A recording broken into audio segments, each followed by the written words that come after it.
to ALGS. The Split One playoffs have begun. It's time. The best crowd in esports. Make some noise. They're running on me. As we get ready for game number 1. Look at the bodies. It's a graveyard down here. Can he get the double? Yes, he does. Going for the triple kill to kick off the ALGS playoffs in London. He's going to be hitting some big Oh shots. my goodness, the damage. The Bravers are finally landing. Guard is going to win this game. Ascend will pick up the win. Oh, he was like, he punched him. Are you kidding me? He's on main. It should work out. Peekaboo. Let's go to the Kramer. He's going to go in and finish off the damage as well. Setting a world record. 23 kills. $1 million is on the line today. It is a shootout. I'm going to move forward to become the champions here in London. You want the money? You get the damage here. It comes. TSM up in the skies. House goes down from the heavens. London belongs to TSM.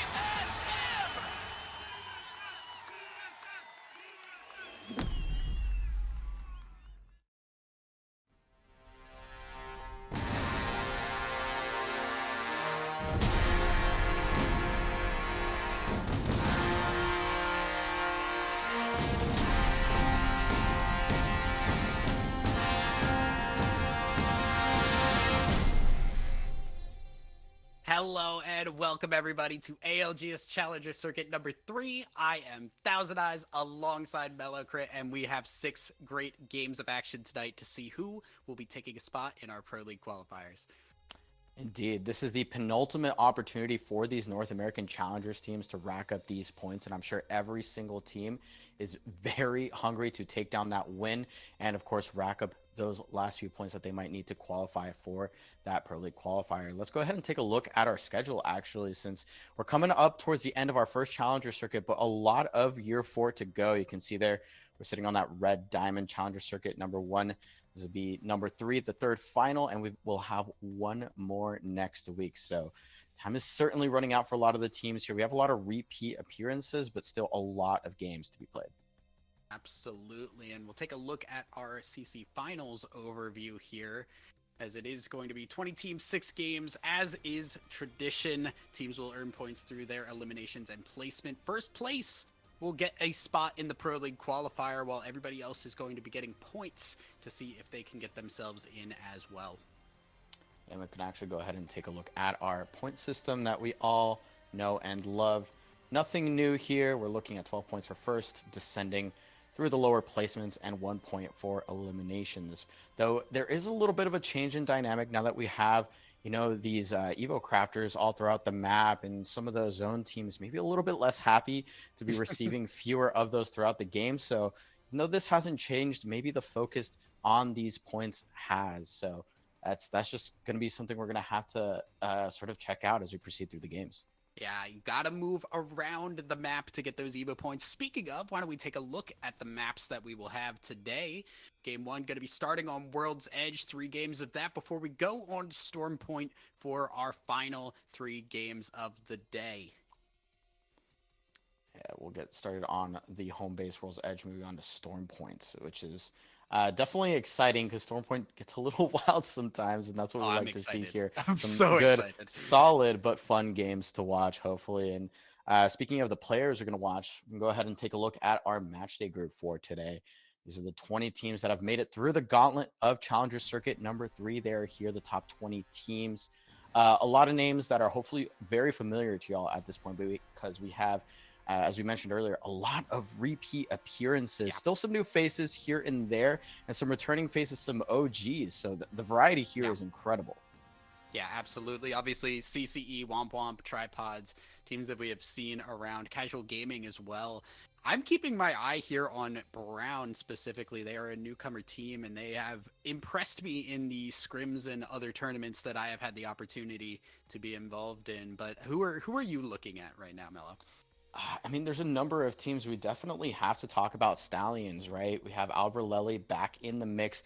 Mans cannot stay away from the competition, and we can see why. 20 kills in the semifinals and a second place finish is a huge statement to make. So I'm excited to see what that team is going to be able to pull off in this lobby. Absolutely. And then we also just have No Name, who have been pretty consistent as well. A very aggressive team that I always love to watch and always love to commentate over because I get to see some really insane plays from them as well. Yeah, very strong fighting team, maybe otherwise known as Los Leaks to some of the people watching. Mexican stack that is, as you said, Thousand Eyes, a blast to watch every Yeah. single time. And these fighting teams, they're getting a bit of a boon. We kind of touched on it a second ago, and we'll see it throughout the games. But the positioning of these Evo caches that are now so important for the development of the teams throughout the games. Some of these teams that like to fight near the edges, they're going to see a lot more of those just by rotating. So really curious to know if this is a buff for them and whether they're going to be feeling very, very good about it as they proceed through the games. Yeah, I mean, we saw it as soon as the changes dropped that if you are a team that just gets to zone and sits there and waits for the zone to come to you, you are going to be at a disadvantage as the game goes on. You have to get around, you have to make use of your Legend's abilities, the perks to get your Evo up, as well as grabbing those caches and getting in fights. All of that needs to be able to occur in order for you to be strong enough as you hit the late games. And we're not seeing red shields on every team either. So those teams that are really fighting it out, they're going to have a pretty solid advantage into the late game. And that fragging power makes a huge difference with that too, right? In those end games where you got maybe, 3 to 5 teams that are still sitting on blue shields. Before we would see one clips on red shields from some of our fragging players. So now that you're in an end game, peeking those corners can be so much more dangerous. And as you said, Evo shield is pretty slim to find. So the end game situations have to be played out very differently, oftentimes more cautiously, especially for those zone teams that are chilling in zone and not finding a ton of those caches themselves.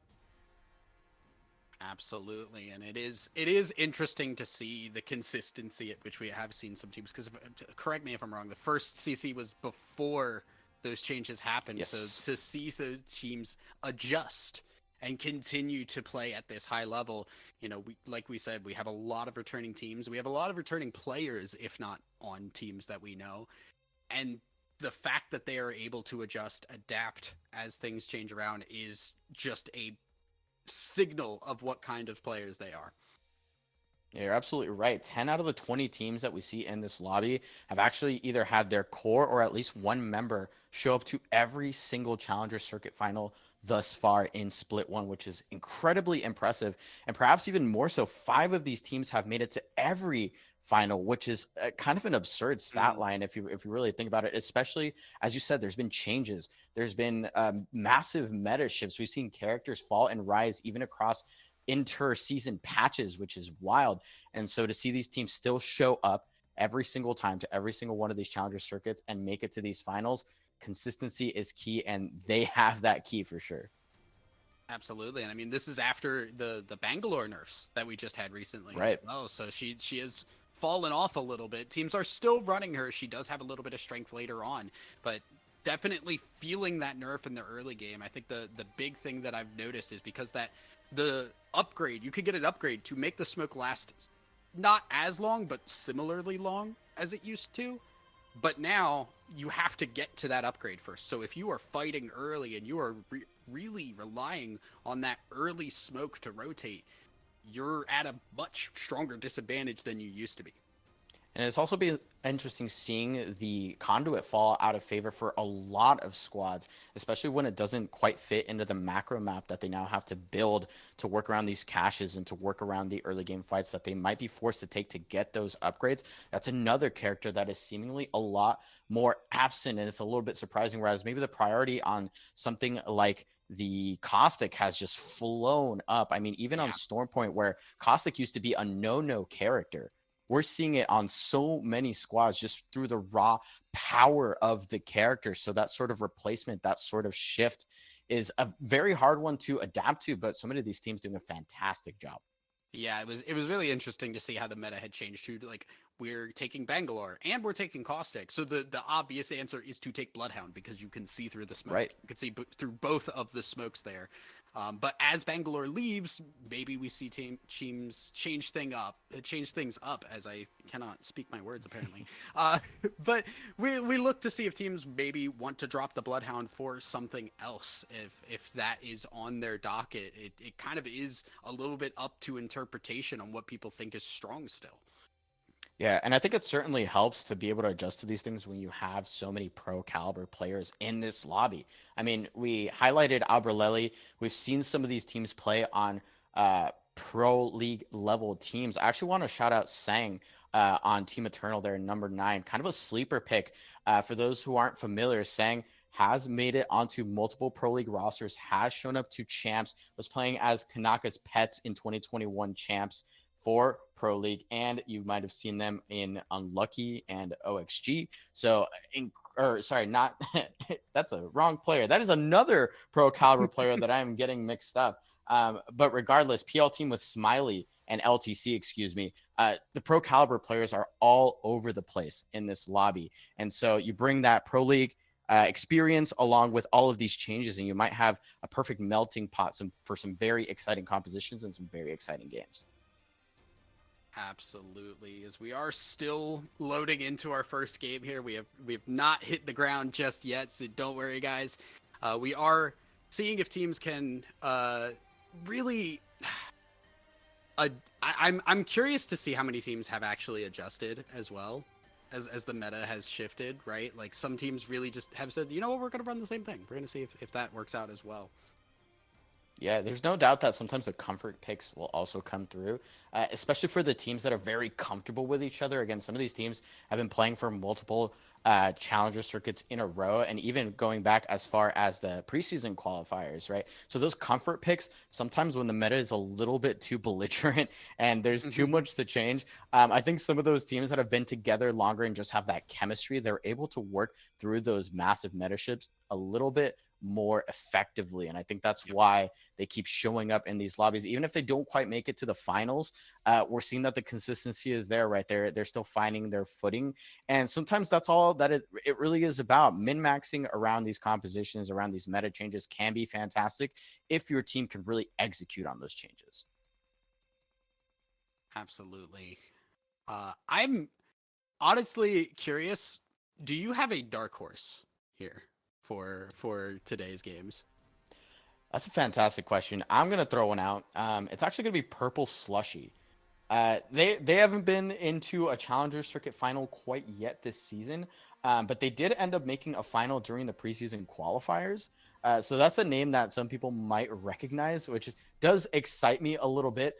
Are they going to take the whole thing? I'm not that confident, perhaps, but a team that can be just sort of, sneaking into those higher placements, maybe find one or two good fights, avoid some of the stronger teams in the lobby, could see that climb up. So, you know what? Dark horse pick, hard dark horse pick. We're going very much underdog with the Purple Slushy. How about you, Thousand Eyes? Oh, for me, I like I said at the beginning, I'm keeping my eye on Brown. That was definitely like they're a dark horse for sure, but they really impressed me. I had casted a tourney that basically ran at the time the previous Challenger Circuit was supposed to go before it had to be postponed, and they won the first game out of nowhere, and they were a lot of players that I had not recognized. Obviously, we know January, but that's really about it from that team, and they stayed somewhat relevant throughout the day. That was a match point day as well. So I'm keeping my eyes on them to see where things go from there. But I like we said, it's not just about winning. It's about how well you do, because your points do matter throughout all of the Challenger Circuit games in order to then get yourself in the Pro League qualifiers. It's top teams that win lock themselves in. If you have enough points still, you still have a shot. Yeah, exactly. And even the seeding that will go into that Pro League qualifier can also make a big difference. If you might find yourself on the winner side of that bracket, it can be a little bit easier if you have one really big pop-off day, right? Or one really big pop-off game, which we've seen from a plethora of teams that have blessed us on this Challenger Circuit Finals lobby. It can happen really quickly. So getting that head start, it can come out of nowhere, and that can feel really great. So teams are still fighting for points. I am a little bit surprised to see that some of our previous CC winners haven't been as adamant about showing up to these tournaments, or maybe they've just fallen short, which is almost entirely more surprising in a sense. So because all these points, they count for a lot. So as you said, so many teams they're maybe not gunning for that win, but some of the sleeper teams that maybe aren't gunning for that win, but more so just gunning for those points. Those are the ones that I'm particularly interested in seeing how they perform. Absolutely. We are still loading in. We've had a couple of technical difficulties getting into the game, guys. So I promise we're not missing anything yet. We are still trying to get everything set in order, but we will be definitely into game as soon as we have that option. Mello, how's your day been? Oh, my day has been fantastic. I've been looking, I've been looking forward to this match day. We did have those unfortunate delays that pushed back the challenge circuit. I'm honestly really excited to be on the mic back with you specifically because I know that schedule change almost threw you off the boat. So hey, we're bit, here. yeah. We're here. We're back in it, and these lobbies are always a blast. To be completely honest, always looking forward to all of the surprises that we're gonna see. That's what I'm looking forward to. And I'm sure, we could talk for hours about every single player in this lobby, everywhere that we've seen them perform, everywhere that we've seen them do well, where they've recovered. That's all very exciting. So today it's just been me sitting twiddling my thumbs, just waiting for these lobbies to get started. Yeah, I think there is unfortunately a possibility you may have to twiddle your thumbs just a little bit longer. We're going to send it to a quick break here, guys, while we wait for this first game to get started. But don't go anywhere. You do not want to miss the action for game number 1.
And welcome back, everybody. We are finally getting into game number 1. We had a lot of technical difficulties, but we are finally here.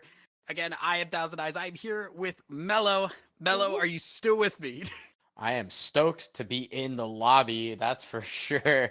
We're sitting here with bated breath, but it looks like we're finally in here at Thousand Eyes. We are about to start off game number 1 of the Challenger Circuit Finals, number 3 for North America. Yeah, and as we are, for people who did not catch the beginning of the broadcast, we are starting on World's Edge. 3 games of that, 3 games of Storm Point, and that will be our day. But it is just game number 1. Teams are flying out of the drop ship, and we do have a couple of contests on World's Edge.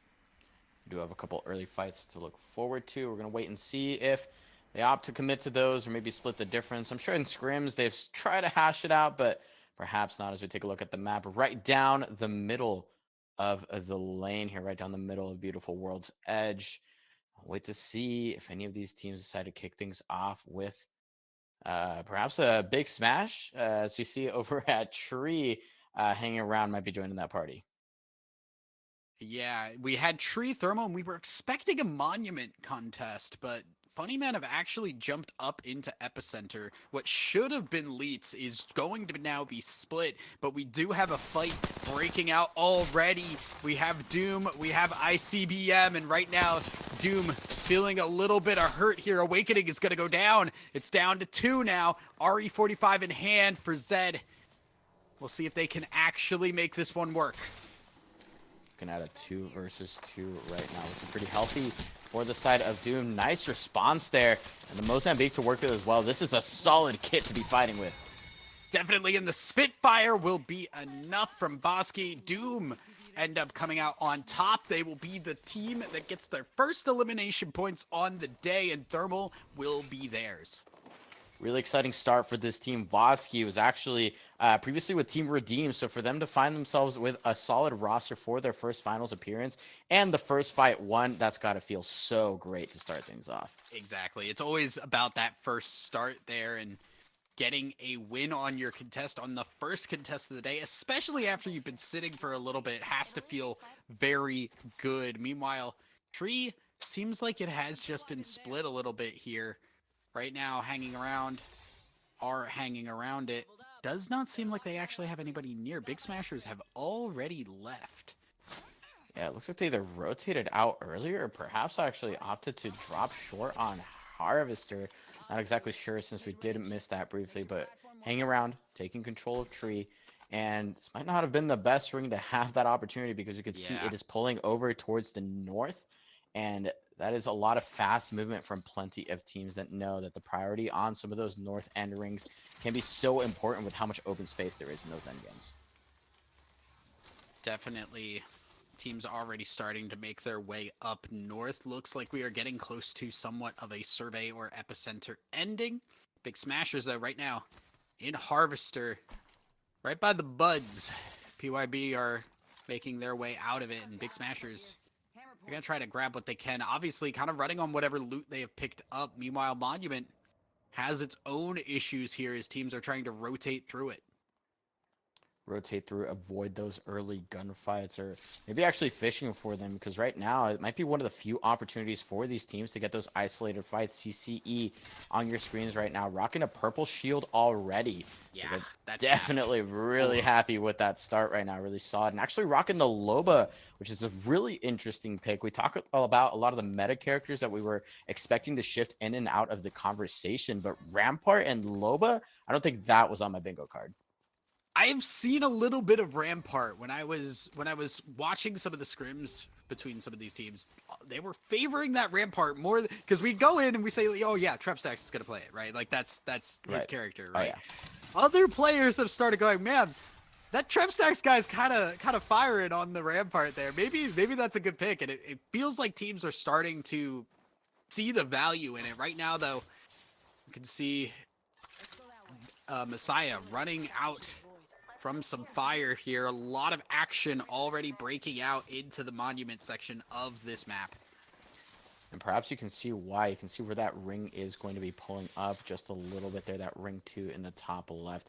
And it's actually favoring over slightly towards the west, over towards that sort of church hill house type section right underneath the northmost part of the map. So that could certainly spell some trouble for those southernmost teams. But even the teams that are sort of stuck in here contesting these buildings early, I think they understand that this is going to be a tough place to play from in the late game. That uphill rotation is going to be tough, and so many sightlines. You can see there how many teams have already taken residents that are going to make these rotations so much more difficult. Yeah, Mello, I'm already concerned because I'm looking at where this ring is going, and my familiarity says this one heads over to Skyhook, which there's not a lot of space there for these teams because it is loot. A lot of that is already cut off. CCE, they're making their way back into some buildings and Monument holding this main area, and with the Rampart, you can definitely do that, especially now that you have that Loba with the Black Market. You can hold this for a long time. Resources are not a worry, and CCE can just try to hold off the onslaught of teams rotating through. And while they're not running a defensive character like what we've seen with the Caustic, we've seen plenty of the Caustic and the Watson, the Rampart sort of serves that purpose in being extremely offensive, where you don't want to push any of those windows or doors, because if a Rampart wall and a gunner shooting right behind it can absolutely obliterate your push and dismantle it. So maybe offense being the best defense there, pretty interesting scenario to be finding themselves in. But as you said, we see where that ring is pulling. They can't get too comfortable in that building. Definitely. We look at Stallions now with Aberlele hanging out on top of the grandma's house over in this section. One of the few places to hold in this area of the map. And with a Caustic definitely capable of doing so, Stallions also just aware of the teams that are nearby. And depending on where this ring pulls, this could actually be really solid for them. In fact, it could actually be endgame potential if it doesn't end up pulling further up to the northwest, where we see No Name and a couple of other squads. And we actually get a preview of the ring there. Shout out production. And yes, indeed, it's actually pulling down into the left just a little bit right underneath Stallions. So this just became a much more difficult predicament for all of the teams that are putting their bets on Monument. And I think after this next pull, they can see they're gonna have a bit of a rough time trying to make their transition to an endgame. It's not going to be a fun one. It's going to be ants pouring out of Monument for sure. And I mean, credit to Stallions. That's Alberlele, the experience showing and knowing where that ring is going to pull. And Stallions holding genuinely, I think, the only real hard cover that exists in that ring as well. That's going to be a very tough one for these teams to rotate through. We briefly saw there on the west side over towards Countdown, Womp Womp was actually hanging around, and they're in an interesting situation where maybe not the most incredible cover, but they get to hold that corner for quite a while. No one's really going to push them off it because there really isn't that many buildings that you want to fly in and try and jam and contest. So we're going to have a pretty solid time just hanging out and hopefully trickling their way in while the rest of the teams over on the east take care of each other. Check in with LC, who are up in the epicenter section of the map. They are not really heavily contested around here. They should be able to rotate pretty quickly and easily. And they should make their way into the ring without problem. They do have a team to their south, but there's nobody pushing them right now. This is about as easy as you could expect for this time in the game. They're actually going to get that information too on where the rest of the players are on the map. And we talked about those edge teams and those Evo caches and their ability to access so many of them as they slowly rotate to the rest of the map. We see their triple purple for them, and they don't seem to be the only ones. Actually, many teams on the map rocking purple. So again, that is going to potentially net themselves a very strong advantage later in the game. Actually, Reds already acquired for Gent on the side of Tripods. So the progression of a lot of these teams that are soaking up these caches on the way to their rotate, absolutely brutal fighting potential. Yeah, it's almost difficult when you are starting where the ring is ending, because you have to rotate around and get back. Whereas a lot of these teams that are landing on the edge, if they've got a place to go, they're picking up a lot as they move. I'm also keeping my eyes on Amnu, who has that Mozambique with the hammer points there. I've seen a little bit of that here and there, and I'm really hoping that does pop off. The spice for sure in the back pocket. And they're going to need to use all of their weapons and all their abilities at their disposal, because Keep out is being set up here by the side of Doom. Tripods, not sure if they have access to evac. It looks like at least on the side of Gent they do, but it is pretty risky, so they have to set up this push very carefully. And honestly, they might have to fight for the kills here. They've already burned that Bangalore ultimate as well, so the resource is starting to run slim. Yeah, Tripods are up against a literal wall, closing in on them from behind. They're going to have to make a push at some point. So they are going to have to fight from high ground as well. Tripods are definitely not feeling happy with how things have moved, and they're going to have to make a decision fast, because now Ring is coming. They're going to start tanking damage, and Doom, they are getting exactly what they would like. They can slowly pull back, not worry about taking too much damage, and Tripods, they may just have to evac out and try to find a place in this next ring where they can land and heal up before they get in a fight. Looks like the evac play is going to be what they are forced to do here, and they actually just use it to reposition. Really interesting move here from Anmu, and now they have a pretty strong position to actually continue to poke. They're taking damage from too many sides at this point, including the ring. Anmu already pressured off, and Tripod's still in a detrimental situation. Yeah, I'm not positive what the heal situation is, but Doom, they're already outside of the ring. They can sit and watch, and that evac tower is gone. That option is not on the table, at least from Anmu's position. They have another one they can use, but Doom, you can see they are ready and waiting. This is a cat waiting for the mouse. And they have some space to do it. We know that so many teams committed over to the east, so Doom is a little bit free to do this. Womp Womp, maybe really the only other team that we've seen on this side, so they have the space, they have the time, and honestly, they've already invested so much time into this play. They really want to try and reap the benefits, but I think also recognizing that they need to find a spot in this next ring themselves. They can't just hang out on the edge forever. And another Rolling Thunder coming their way means that this might start to get even dicey for them to commit to this. And it looks like Tripods have found some space. The Rolling Thunder has given them an opportunity. They were able to walk up, get out of the ring, and that's the biggest thing Tripods needed. Now they can reset their health. There's the black hole out already as well. Voski falling low will not go down, and it's already 2 gone from Tripods. It's not looking good for them, but they still have one more member up. Can they make it work? Oh, lovely execution here from Doom on the keep out. They were able to find a little bit of space, but they put him in a really desperate scenario. And I think they did all the damage they really needed to do to finish this one off. Anmu will go down. And now it looks like Womp Womp has gotten interested because fire is coming from the side of Countdown. Great job here from Doom. I love the way that they played this. But their next hurdle now is all of this open space between them and the next ring. Now, for what it is worth, there are not a lot of teams playing in this area. Usually when we see rings around here, this is a very cluttered area that there's a lot of teams fighting over. Right now, it is just the solo from Tripods, Doom, Womp Womp, and a little bit of Purple Slushy who are hanging out in that tunnel. Meanwhile, Monument, what we expected is coming through. The Gibraltar ult coming through clutch there as we see Big Smashers and PYB go down. Firing into the smoke is Cobra, and that is a lot of damage done. LC trying to reset fast here. Oh, it is getting difficult. They managed to do enough damage to get another knock as well. Stunny absolutely fragging out with that flatline.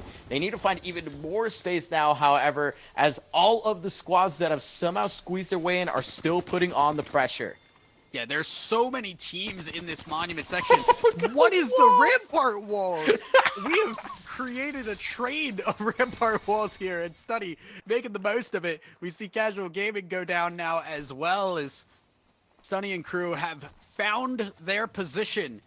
They are not in the best of positions, but LC are still in this, and they are not going anywhere soon. Elite goes down in the meantime, and Tripods as well. No Name follows suit shortly after as well. Just like that, we are down to 10 squads. All of the gambles that were put down over to the side of Monument now paying off for the squads. I moved up further north and held that open space. LC, you said not in the best position, right? But they have a little bit of room to work with, and they have the sightlines to put on some pressure, so maybe they can push out some of these teams. And in fact, I think that's what they're going to absolutely have to do, because an evac play at this point is going to be so dangerous. We're going to have to see what they commit to here. Absolutely. Now teams gathering around it. Nobody is really in this ring right now. Everybody's kind of standing on the outside because there's not a lot of cover right now. CCE, Rebirth, Womp Womp, and a little bit of Stallions. Out of the 10 squads, that's all that we have in this ring, and it is closing now. 30 seconds. Nades become crucial as we see LC have to find whatever cover they can, and they're going to sprint for their next spot in the ring. They push out off of the other team's smokes and their own, doubling up, and they still might have that caustic ultimate to work with. Either that or they threw it in front of them to set up a little bit of cover with that damage. Meanwhile, Cactus Cooling on the other side might have actually found their hiding spot, and they are flying in for the kills. And that is going to be LC gone. Could not find the cover they needed, but now Cactus Cooling in their own bit of a trouble spot. So they will try to get a reset. There's enough fighting up top as we see Stallions, Womp Womp, Doom, Rebirth, and hanging around, all fighting each other right now. Hanging around, going for the reset here, getting this Bangalore back on her feet. And Carlon will be able to hit the Phoenix kit, this rock providing exactly the cover hanging around need. And one of the teams still rocking Conduit, wondering if they have that ultimate available. Could be huge. No, 9%. So they won't even have that tool available to set up a little bit more space and hopefully open up this next rotation. They have decent sight lines, however, and they are racking up a lot of this loot left behind. So maybe they can find a way to set up this transition, and do have that Bangalore ultimate as well. So they're going to have to utilize and time that perfectly to push out some of the teams like Stallions, like Cactus Cooling that we saw just a second ago. Exactly. Right now we have two separate sections of this map as Womp Womp and Stallions are fighting up top, hanging around. They are currently doing as their name entails, looking for options behind this rock here. The rest of the teams a little bit out in the open, a little bit behind the cover needed. It's kind of just fighting for what you can. Womp Womp and Stallions, though, they're fully going at it. Yeah, and I think they understand they are the last teams on this side, and I think only one can be left standing. Womp Womp, slight shield advantage, however, and slightly better angles here to work with, I think. So they are, I think, sitting kind of pretty here, that it might force Stallions down the hill the other direction, and if so, they can hold this hill with smokes and caustic gas just a touch longer as well. We see Womp Womp peeking around that Havoc ready, but not a lot of shots left in it. So keep your eyes on the ammo. Lots of shots have been fired between these teams. Not a lot of teams have gone down recently. We do see somebody on CCE go down. Cobra has fallen. Now Womp Womp, they've got to move now. Ring is round 5. That one hurts a lot. You cannot stick around in it. And now they're making the push. We see Future go down. Dom, very low, gets the shield swap. And Jabberito is up on top, providing the cover needed with the shots, firing into the caustic gas. They're getting hit from behind at the same time, though. And Stallions, they close in. They're looking to make something happen as all chaos is broken out. Stallions able to actually outweight Womp Womp, but they fall as well, and we are down to the final 4, hanging around on the top rock. Has so many sightlines, so much information to work with right now, and triple red shields for the kicker. It is 2 3-stacks and 2 solos right now. CCE are still in this, as are Rebirth, but it is Cactus Cooling and hanging around that are full squads right now, and everybody kind of just sitting on the edge, on outside of Rebirth, who are finding whatever cubbyhole they can. And CCE got completely dismantled. We can actually see the remnants of their Rampart shields over to the bottom right. They seem to have a really strong position for quite a while, and no real way for other teams to push them. But in a desperate move, I'm sure grenades started flying, and the cover was just not enough. So CCE down to 1 and hoping to sneak a couple more placement points as this next ring starts to close. Final round closing, hanging around. They have height. They are currently dropping down a little bit. They know their big threat is in front of them. Rebirth are found, and that will be the last of them. A 4th place finish now. Cactus Cooling, they're trying to play off of those Rampart shields, but they're going to have to keep backing up, hanging around, pushing forward. CCE go down as well. The KP going in hanging around's favor, but they have to reset now for this 3v3.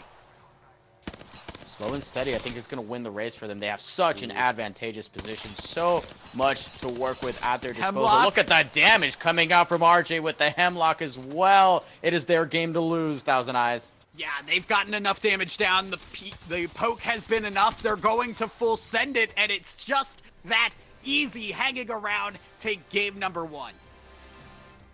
Beautiful execution there. They were hanging around for quite a while on that southern edge. And the way that they converted that position after all of the teams collapsed Monument, absolute textbook play from this team. And happy to see Carlon doing well here, returning to a Challenger Circuit Finals and starting it off with a win.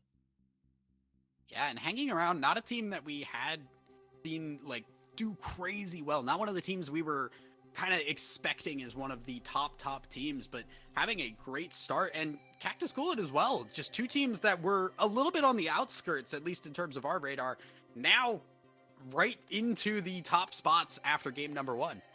Yeah, and there's no denying that some of the teams that are very much more consistent that we expect to do well, we're still in that end game, still finding kills. I mean, CCE, obvious mention here for back-to-back finals being found, and quite a few kills being found as well. So they still find themselves in an end game a little light on players, but still had a really solid game as well. So fantastic job from these teams in what was a very, very brutal rig. Yeah, the ring threw a lot of teams off, and that is going to affect the standings. But speaking of those standings, we do have them ready. So why don't we take a look here? Hanging around with 26 points in game number 1. A solid start to the day, if nothing else. Cactus Coolant at 17, and you could see the points drop off heavily after that.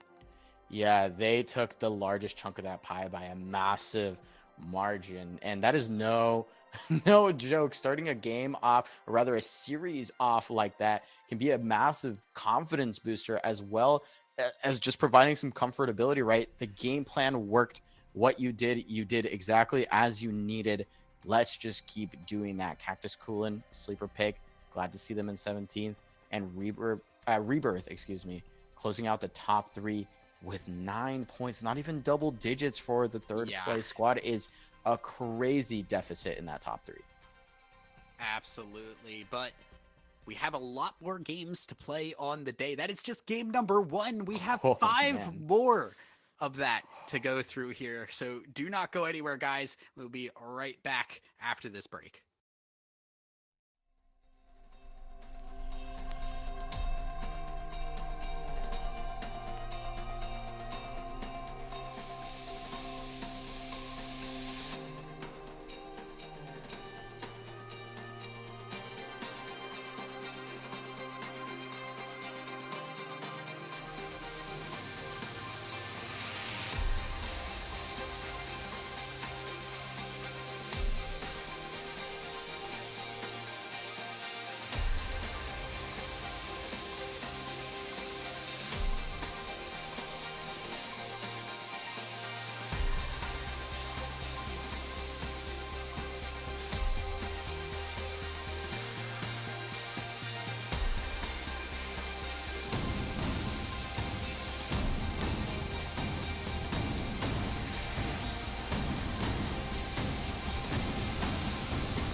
Hello and welcome back, everybody. We are getting ready for game number 2 of the ALGS Challenger Circuit. Number 3, I am Thousand Eyes. That is Mellow Crit. Game number 1 looked a little one-sided. Yeah, one-sided. A lot of the deaths were very one-sided on the eastern edge of that zone. Hanging around, picking up what seems to have been the vast majority of those kills as well. Maybe just poking from afar and finding those knocks as those teams rolled their way in. Seemed to profit massively off of how that ring ended up pulling as well. They hung around the south. I keep saying that. I swear it's not on purpose, but they were hanging around right around the south edge for quite a while. They were actually one of the teams that was poking early on over towards that fight where we saw tripods go down. So that's definitely a very hard ring to play for all the squads that put their bets on Monument. But what a way to execute their positioning there. 26 points is a great start for them. I'm going to have to open my thesaurus and start looking at different ways to say hanging around instead of just... I know, like, I know. They have they placed took it. themselves. They're strategically placing themselves in that position. It's going to catch me. I know I'm going to try and avoid it tonight, but it's going to catch me again. And hopefully, we get more opportunities that we do end up having to figure out different ways for hanging around, because that is a solid start, and that is going to make them relevant for a long time in the day. Yeah, that is a great start. Momentum, absolutely one of those things that a lot of teams thrive on. So we'll see if hanging around is one of those squads.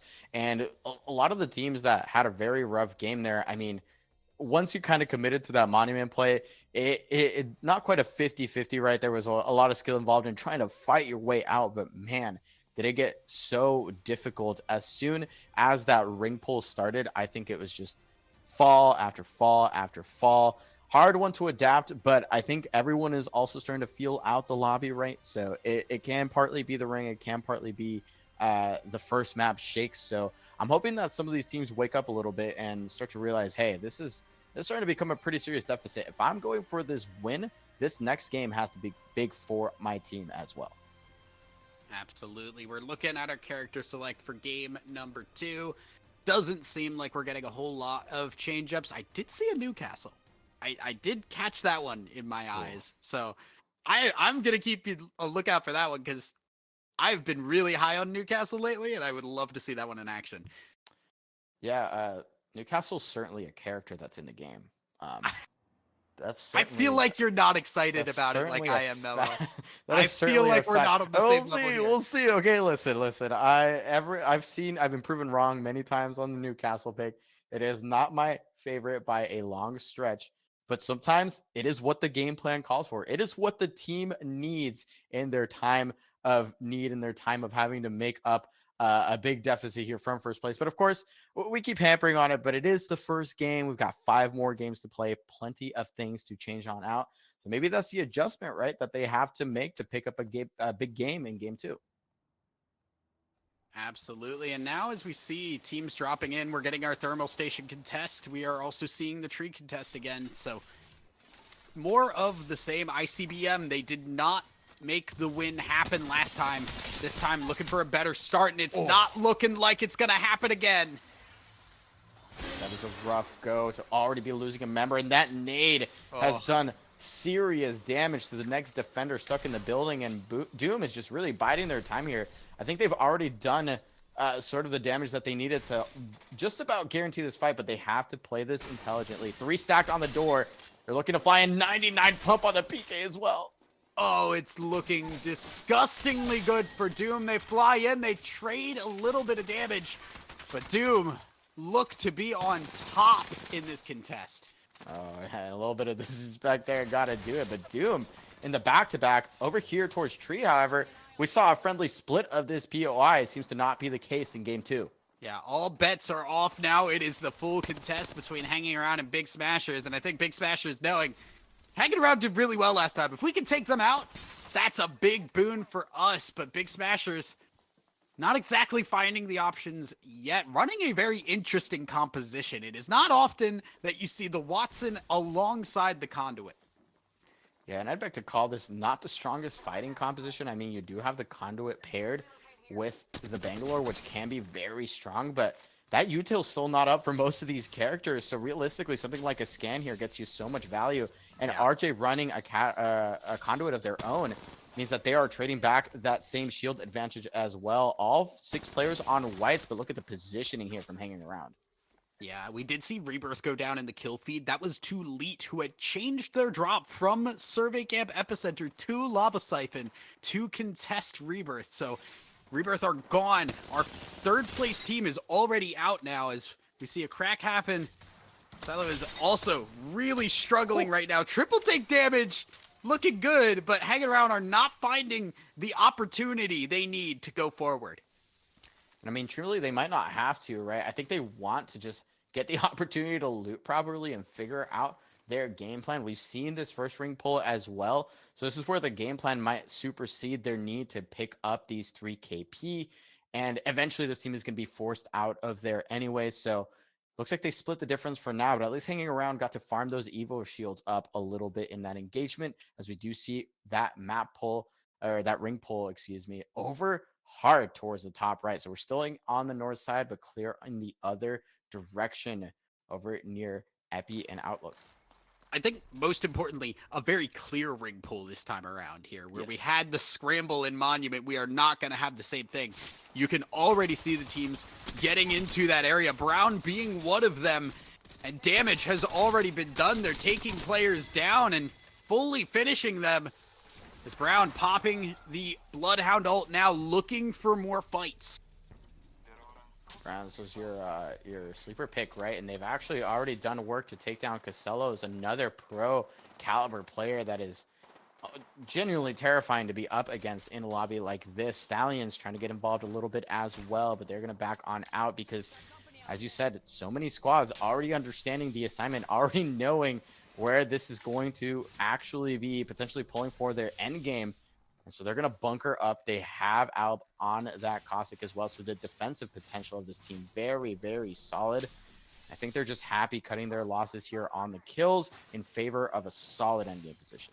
Yeah, and all of our really strong zone playing teams are already in here. We have Stallions, we have CCE, Casual Gaming. They're all already locked in. The teams that we know have done well in the past that aren't there are Tripods and Womp and they are teams that we know want to play on that edge. So we look at Purple Slushy already hanging in one of these RVs out on the outskirts here. They're just not looking to be a big threat, just holding ground as best they can. And this is a very long-term bet that Purple Slushy is taking here. There are zones that end quite literally right on top of this RV. Yeah. So for them to be hanging onto that spot for the long game seems a little bit risky. And I'd have to agree, moving here and maybe finding a spot where they can be a little bit more flexible towards that mid game in case their gamble is wrong is going to bode a little bit better for them. So they do end up moving on out, setting themselves up right underneath this massive stack of teams over on Overlook. Absolutely, and it's only going to get tougher now as we've kind of hit the limit on what Overlook can hold right now. There's a lot more teams coming, and it's either going to be teams losing their position or teams not making it in, one or the other. As we look at LC, who have already lost a member, they seem to be one of the teams that is not likely to make it in. If I had to put a bet, it'd be on LC not making it in, but I have been proven wrong before. Yeah, and I mean, the evac towers, right? They can kind of just turn our predictions of where these teams are going on their heads. But as you said, the carrying capacity of Overlook is jammed. So something like a panic evac tower is really not going to get you there, especially with how much of this is relatively uphill for all these rotations. I mean, we've got Lee who has to go all the way up this hill. We even have Eternal that's stuck over an Epi. They have to get across a bridge, down a canyon. I mean, there is a lot of terrain that is going to stand in the way of all of these squads. So that panic play, I think, is really inaccessible in this ring in particular. And we have a number of teams that are going to have to just fight their way, brawl their way through to find a position. And the worst part, too, is like you probably know that's the case at this point. You know, at this level of Apex, there's a lot of teams that are already going to be getting into that zone. And the idea of evacing in, it's the same when we had seen Valk be so prevalent. You can't get away with it. You will end up jumping onto somebody, and it really makes it impossible to get in. As we do see LC running out of Geyser. I believe they may have gotten that banner, but Tripods, they are on the hunt. Yeah, I think they might have actually. I don't see a kill there. I was gonna say maybe they picked up the res and tripods immediately executed on it. They seem to be on the prowl for the rest of those kills, but I think they might be a little bit short on the speed required to chase down that squad who did end up jamming that geyser just a bit earlier. So they will get away over on the side of Climatizer and Survey Camp. However, these are some of the teams that are looking to fight for that northern edge priority, right? Where those two next zones are actually going to touch. And they're hoping for something like a third party to fight their way in. But first, they have to clear out all the other squads in their vicinity. And so this is exactly what we see here being executed by, I believe, No Name Yeah. up in this spot, as well as AJI. They definitely have the capability to do so. Gyose already on red shields. Again, look at the difference here between High and No Name. Red and purple shields on No Name High. They've been sticking in this section for a bit here, and they're just on that blue shield. It is a major difference. If you are a team that is running around on the outskirts here, you can pick up a lot of stats. So even if you do have to fight your way in, you have a chance at having a good advantage. Now, they are cycling parallel to this to try and maintain high ground throughout the entirety of what this fight might end up looking like. So you can see there, they're just holding their position. They want to put on pressure. And it is an uphill battle, quite literally, for No Name. So even though they have that shield advantage, it can still be tough. High, if they're able to intelligently use their artillery as well as all of their abilities to stave that team off, it could still be a very, very difficult fight for them, but No Name, no strangers to fighting and taking fights that need to be taken to potentially win the game.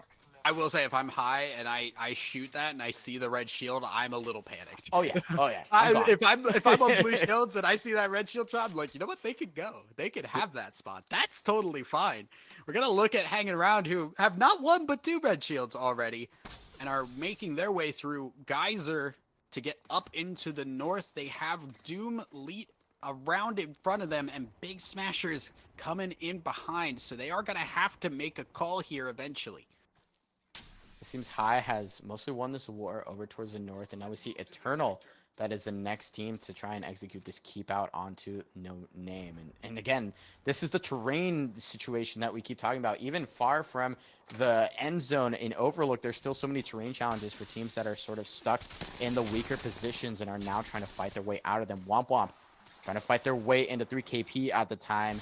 And see if they can execute here. They are rocking that RE with the hammer points and the Digi. So the Digi is not dead. Let's see if the team inside is. Yeah, and this is LC. This is only 2 KP. So Womp Womp, if they figure that out, there is a strong chance they just jump in and look for the fight. But the caustic gas is helping out a lot. Doing a lot of damage. Definitely slowing Womp Womp down. But LC, it feels like it is just a waiting... Yeah, they're gone. We were waiting. They're gone. Man, not even 3 KP for their trouble. Womp Womp does take that one down, and they probably had the info off of that scan right with the Bloodhound. So solid clearing there. They are one of those teams that definitely has to clear out as many squads as possible to sort of be the last team standing on that southwest edge.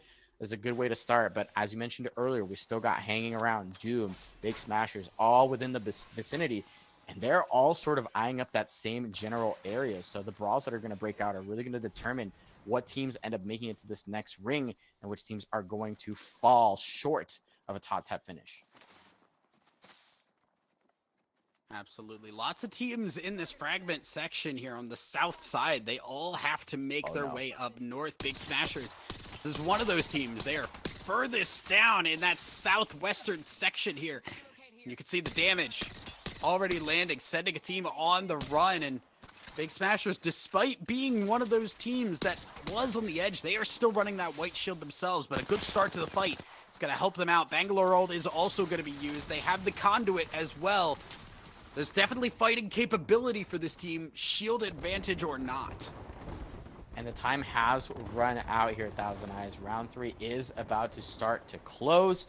These teams have to make a decision. Are we going to fight for this space? Are we going to try and sneak our way around? Are we going to hit that panic evac tower and just hope that there's some open space somewhere later in zone? These are the questions that these squads are starting to ask themselves. Hang around, opting to just walk on up, push up. The Elite is about to join the party as well.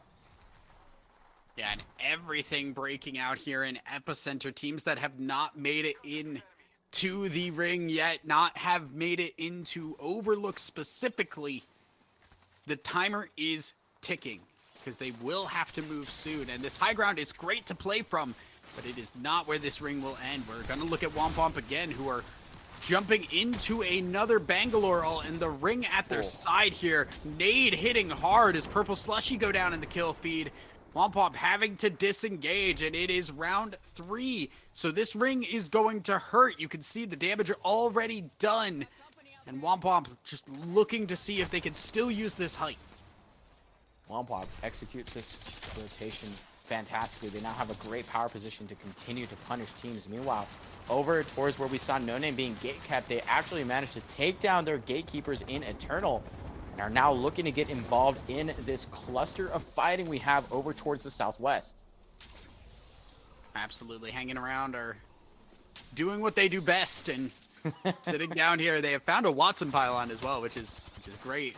But now they have to find a way out of this sticky situation because this is not fun. This is them sitting in a corner, waiting and hoping some team makes their way out. We're even dropping the respawn beacon just for that little bit of extra cover, but I don't know what options they have to get out of this situation. They're going to start to swing out, and Carlon is going to finish off the rest of Doom with that hipfire high, also going down in the meanwhile. 30 seconds left for this next ring, but now the pressure coming from above. That is still going to be Womp, who has held that high ground for so long, and they want this KP to themselves. Definitely is. Now, teams in the Climatizer section are also fighting, hanging around.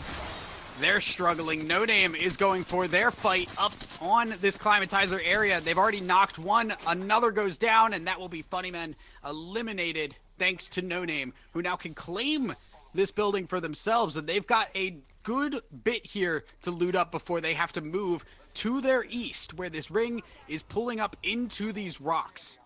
Oh, and I love this move from No Name. They could have opted to keep pressuring Womp and the other teams that were over to the south, but instead they found a very, very cozy fight up towards the north, and now they own that entire northern edge with the exception of basically the only team that is sitting in zone. So great heads-up play from No Name. Love their rotation. And there's a very strong chance, again, they took that one important fight. Can they convert it into a win? Yeah, lots of teams predicted this to keep pulling over towards Overlook, and we have gone a little bit north, so the teams in Overlook now looking to scramble out and find what they can, but it's all lateral fighting as they fight with the ring. Casual Gaming, one of these teams, they can't go backwards, they have to keep pushing forwards. Leet will go down, ring will stop moving, and Casual Gaming, they can reset for now, but meds are a problem here. 3 cells in the backpack there for Dig vibes, and now swinging there, finding a whole team. Caustic gas coming out as well. Casual Gaming are in trouble. I don't think they were ready for all 3 to be sitting behind the rampart wall. They did pick up a knock, and I think it was onto the squad below. That is going to be Onmu and the rest of their team. So they have a solid advantage, I think, over Tripods. It's just about finishing this clearly. There are so many sightlines coming their way. They're going to swing down. They're going to clean this one up. They do lose one, and Tripods is going to turn this one around for the looks of it. Seattle, the last one up, and Casual Gaming is knocked out. Tripods followed suit shortly after. They ate themselves alive, and this is CCE. They lost Cobra a long time ago. They wait, bide their time, find the 3 stacks that are eating themselves up, and climb in for the kills. A great move by CCE, as now we are down to 5 squads. We have CCE, Stallions, PYB, No Name, and Brown, who are the only team currently sitting in this next ring. But now we get back to those problems we've spoken about with those zone teams versus those edge teams that get those caches. Brown does have arguably the best position right now, but the shield deficit with No Name is colossal. Even with that advantage there from the high ground, it's difficult to peek it because you know other teams are already gunning for your position as well. So those blue shields are going to really have to get them a long way to survive this next onslaught of teams. Absolutely. Stallions, not in the worst of positions here. They have teams fighting to their left, but teams are really just kind of fighting each other. They can make a move up. PYB are going to go down. Trevstax has found the last member, and now Stallions in trouble. Renzi flying into the ring there, and that will be the Bloodhound gone. There is Trevstax with the Rampart. Sheila popping off, and just enough for Stallions to go down before Trevstax eventually falls. One member left on CCE, and 2 full squads in No Name and Brown. Brown has made up some of that shield deficit from when we last saw them. Cape, the last player standing, No Name, on the low ground with 2 red shields to their name and a boatload of resources as well from the looks of it. Dempride has not popped this Bloodhound ultimate quite yet. They still have the cost of gas as well. It's going to be tough. Cape could play spoiler here, but we know how strong the 3v3 is for the side of No Name. So Brown is going to have to pull off a big fight here. Yeah, that's the biggest thing. We have seen Brown hold ground very well, but we have seen No Name fight over and over and over again, and they are disgustingly good at it. Cape is kind of the unknown factor in all of this here. A third party coming in onto No Name could be a massive boon for Brown. Putting down that cover with those respawn beacons as well, and just a little bit of a good time here shooting clay pigeons, right? Because Brown knows that they're at least guaranteed. Most likely, I won't say guaranteed, top 2 here, as Cape has been found out, no stranger to any of these teams. I think the sneaky play here is going to fall short, and it's going to be up to Brown, arguably, to win this game against one of the most dangerous fighting teams in the lobby. Yeah, Cape is currently the target of a carnival game, and will be trying to run for his life. Now we see the Bangalore ult is going to be dropped by January Brown. They want to take the fight now. Cape is still up, so they have to keep an eye open, and January takes his whole shield out. Now has to back away and heal. Chickis is also in trouble, so the fight is a little bit spread out, and again, third party is capable of being a factor. Brown running through smoke, looking for the fight. We already see 1 member down, 2 members gone, and No Name, they clean it up easily. Yeah, unbelievable transition there from the likes of No Name, and even though that position was really solid from the side of Brown, I think that one lone member of CCE did enough damage to really make this a very even match, even with the terrain. And when you're on an even 3v3 against No Name, I mean, it's hard to not call it a loss in a lot of situations. So yeah, great heads up play there. Early rotate up onto the north fight, where so many of the teams were fighting to the south. No Name, I think, again, just so often picks that one fight that they need to get into that end game scenario and take the game away from everyone else. I mean, the game plan from No Name has been the same, like, consistently throughout their existence as a team. It has been stay on the edge, take the 3v3s, work our way in because we know we can shoot our guns better. And that just showed it. It was so clean and easy for them, and they did claim the victory in game number 2. We are going to take a look at our standings here after game number 2. And we do see hanging around still in number 1, but No Name with 24 points. They did not have a lot before that, so a lot of that came from game number 2.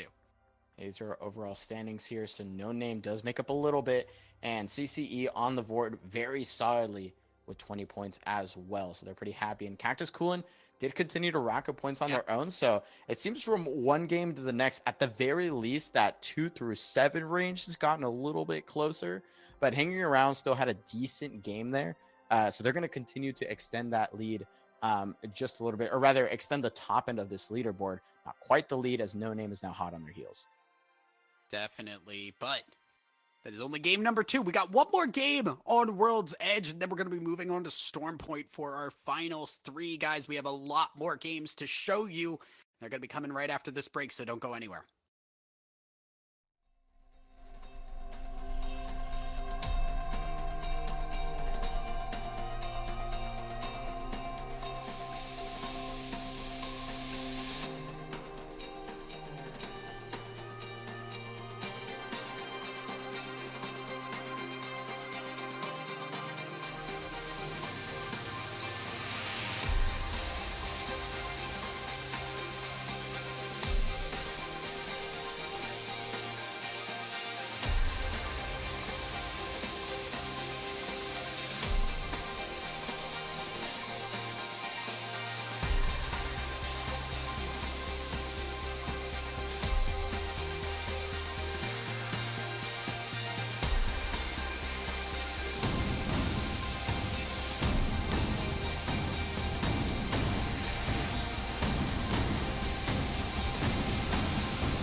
And welcome back, everybody. Game number 3 about to start here for us on ALGS Challenger Circuit number 3. I am extremely excited. Mello, how are you feeling? I'm feeling pumped after that game. I'm not gonna lie to you. The amount of fun fights that we got to watch, the way that the ring pull made for a really interesting mid to end game. So that was great, and we're seeing the gap close a little bit on that northern edge, which is also really exciting. So I'm excited to get into it. I'm excited to see what team is gonna pop off next. Absolutely. Hanging around currently in that lead. No Name have popped up much faster than I think anticipated after the game number 2 shellacking that they had. CCE, they're a team that has always been relevant, and they are still relevant here at 20 points. I'm again keeping my eyes here. Cactus Cooling, game number 1 went great. They're still up there in 4th place as well, and we have 4 more games to play through too. Yeah, plenty more to get through, and some of the sleeper picks that we've picked up. I mean, they're not exactly smashing it in a lot of ways. Purple Slushy over there in 14, still got 6 points, not too bad. But Brown, we did see them in that end game. They had the potential to put up a big point game, but the difficulties of the modern zone team have definitely caught up to them a little bit there. And CCE playing spoiler in that end game definitely held them back a little bit, but still 14 points, pretty solid start. And I want to see if they can keep at it. January, one of the players that we're familiar with, has shown up to these finals before, and it really can be up to just having one really great game to open up as a team, right? To really wake up and show the other squads that they are a contender in this lobby. I think the biggest thing that has really caught me about Brown is just the fact they've been in ring every single time. When we have looked at map, they have correctly predicted a lot of these rings. And that first game was a doozy of one to predict. So credit where it is due. They were in the right place at the right time. They just got to execute.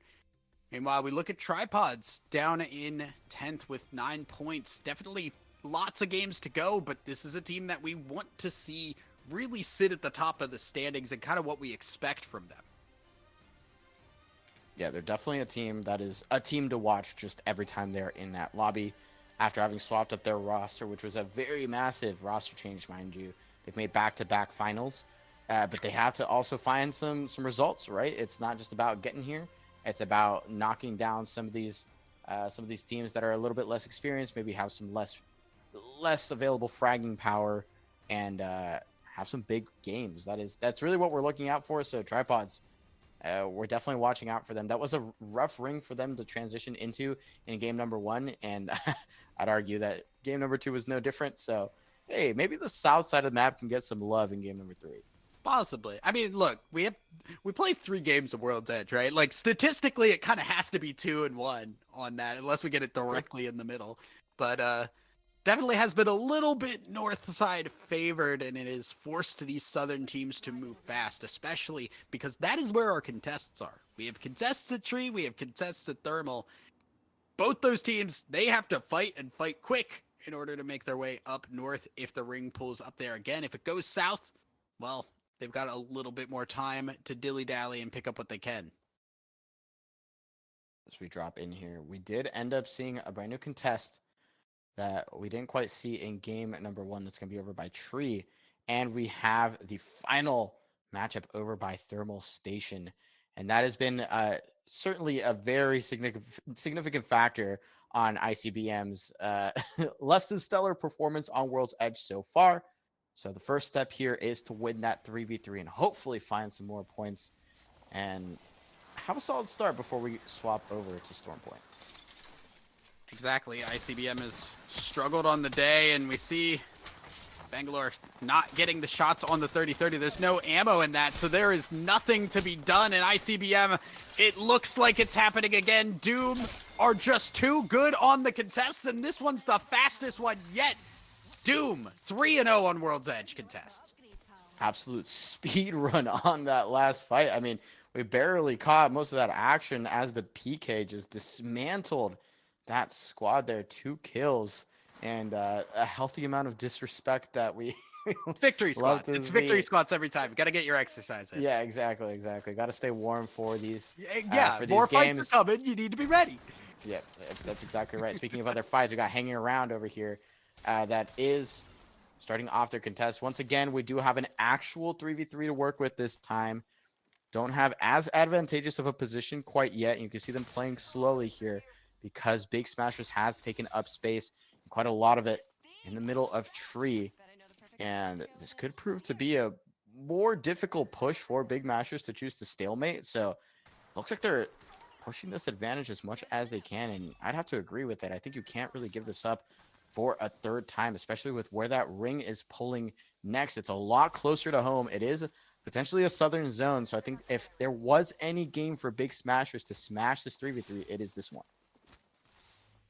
Absolutely. Big Smashers, they're playing slow, trying to see what they can get. As there is the Spitfire coming in. It is Fat Deeps taking some Fat Deeps, and that'll be the conduit queue to come out and try and reset here. But there is the angle there from Hierarchy, getting some shots down, cracking another as well, and that should be a solid victory here. Big Smashers, they're definitely winning out, but now it is 1v1. And can we get the full win here for Big Smashers? Firing out, hanging around will go down. Just barely, though. Just a little bit of health left there on that conduit. And just like that, our lobby leaders are out before the first ring closes. This is a massive turn of events for the entire lobby. I'm sure seeing that on the kill feed must have felt like a huge sigh of relief, especially for those teams that are already in contention for that first place spot, those top 5 teams that made up a lot of points in that second game. They're going to be licking their lips and just getting so ready to pick up as many points as possible in this lobby. Definitely. No name, if they can keep the momentum going, first place is theirs for sure. As we see now our Newcastle popping in there as it is High that are trying to see what they can do. Funny Men have showed up to the party. Ring taking us back north, it seems, again. So teams, again, going to have to make very similar rotates here as we now look in at Stallions making their way through the big choke point of the day here, which is just this Harvester Monument choke point. All the teams are right here right now. This choke point is critical for so many squads, but it is very difficult to hold, even with that Cossack, and especially without something like a Watson that has the flexibility of holding up a lot of open space. It can be tough. They seem to have already picked up some kills, so that'll be a solid bit of benefit that they've already sort of harvested from this spot. But they're going to have to keep on moving. Casual Gaming down one member, getting pressured here from the center of Harvester. They've been pushed well out of contention for that spot as well, and I think they're just going to run for the hills here. Dig Vibes understanding that there might be other teams getting ready to make their rotate at any moment. And this is going to be a tough 1,000 eyes. They've kind of been left out to dry. It's going to be a very difficult banner to recover if they can't get the banner. Getting a res, I mean, just as hard onto a crafter. So this is going to be a tough game for them. Yeah, exactly. That's what I was thinking. Like, you have it is the conduit that is down. You can grab it. Funny Men are going to go down. There's the Newcastle gone again. Unfortunately, not coming in clutch here. But Brown, they are making their move forward, and they already have one member knocked. So January will finish that one off, and Brown looking to try and win the 3v2 from here on out. Shots will land from the vault. The vault is disgusting. Midwolves grabs one and just swings in for the other. That is it. High are gone. Brown with a solid victory after the Grandma's House fight will be able to pick their loot and make their way over to this next ring. And they did it without even having to expend the caustic ult, which means if there was even a third party anywhere near them, they'd have that tool to defend themselves from that as well. Great execution, incredibly clean fight from the squad. Absolutely, especially, you know, how rough that last fight went in game number 2. It's good to see them have the head on their shoulders to be able to reset, say, you know what, we lost that 3v3, we can still 3v3, we can still run in and we can win these fights. They do so. They are now in prime position to move to this next ring. Looking back at Casual Gaming, as Slater is going to get back into this. They've been able to at least grab the banner in some way, shape, or form. And now Farrell will be back in casual gaming. They're not even in a bad spot here. They just need to get the attachments and the backpack onto this conduit.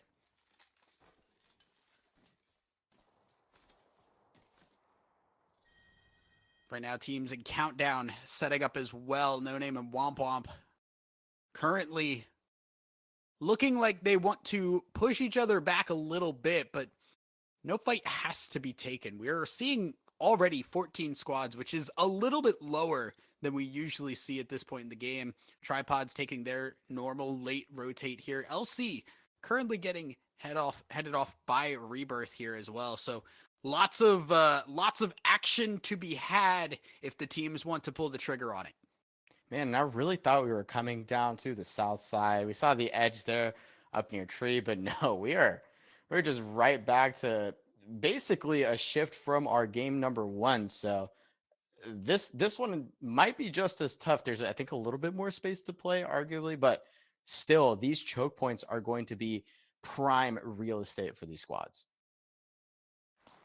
Absolutely, teams moving their way in. We see Tripods currently on edge of ring here, hitting big smashers right now, and Tripods definitely should feel confident about this. They've got the better shields. They have the Bangalore ult going down, and this should be their push if they want to take it. Got the walk up here. Solid setup. Trying to execute this. They're even going to get another Evo cash for their troubles, already on triple purples.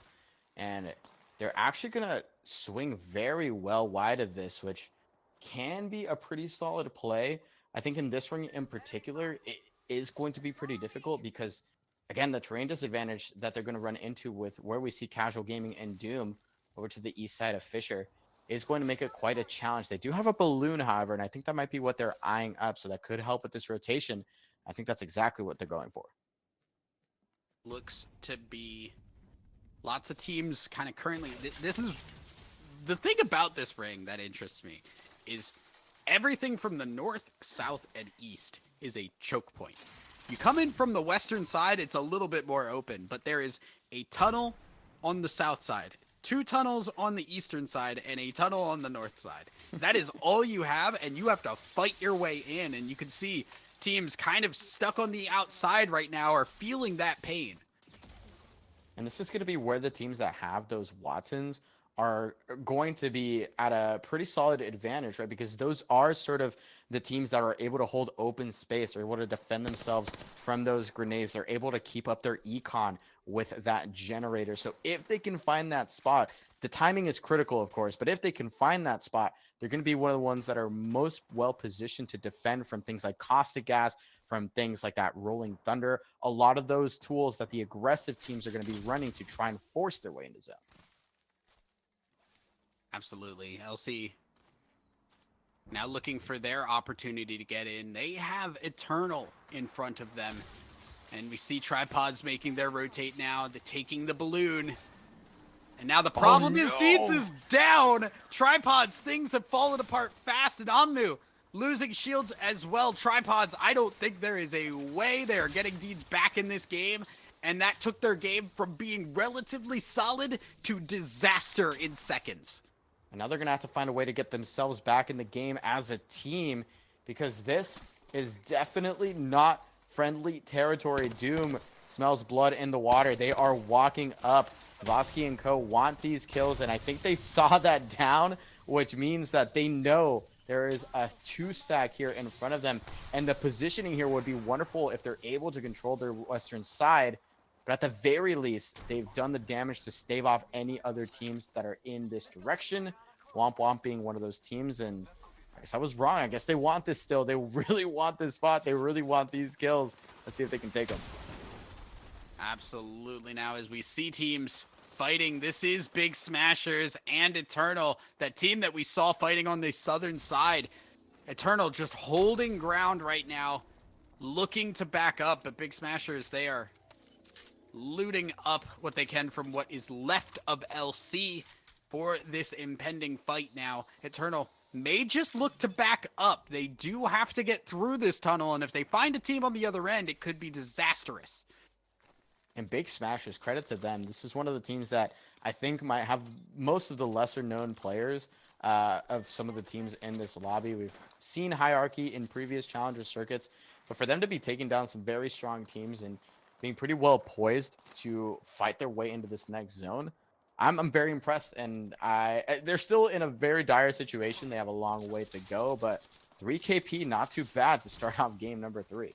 Doom have chased so far into this year.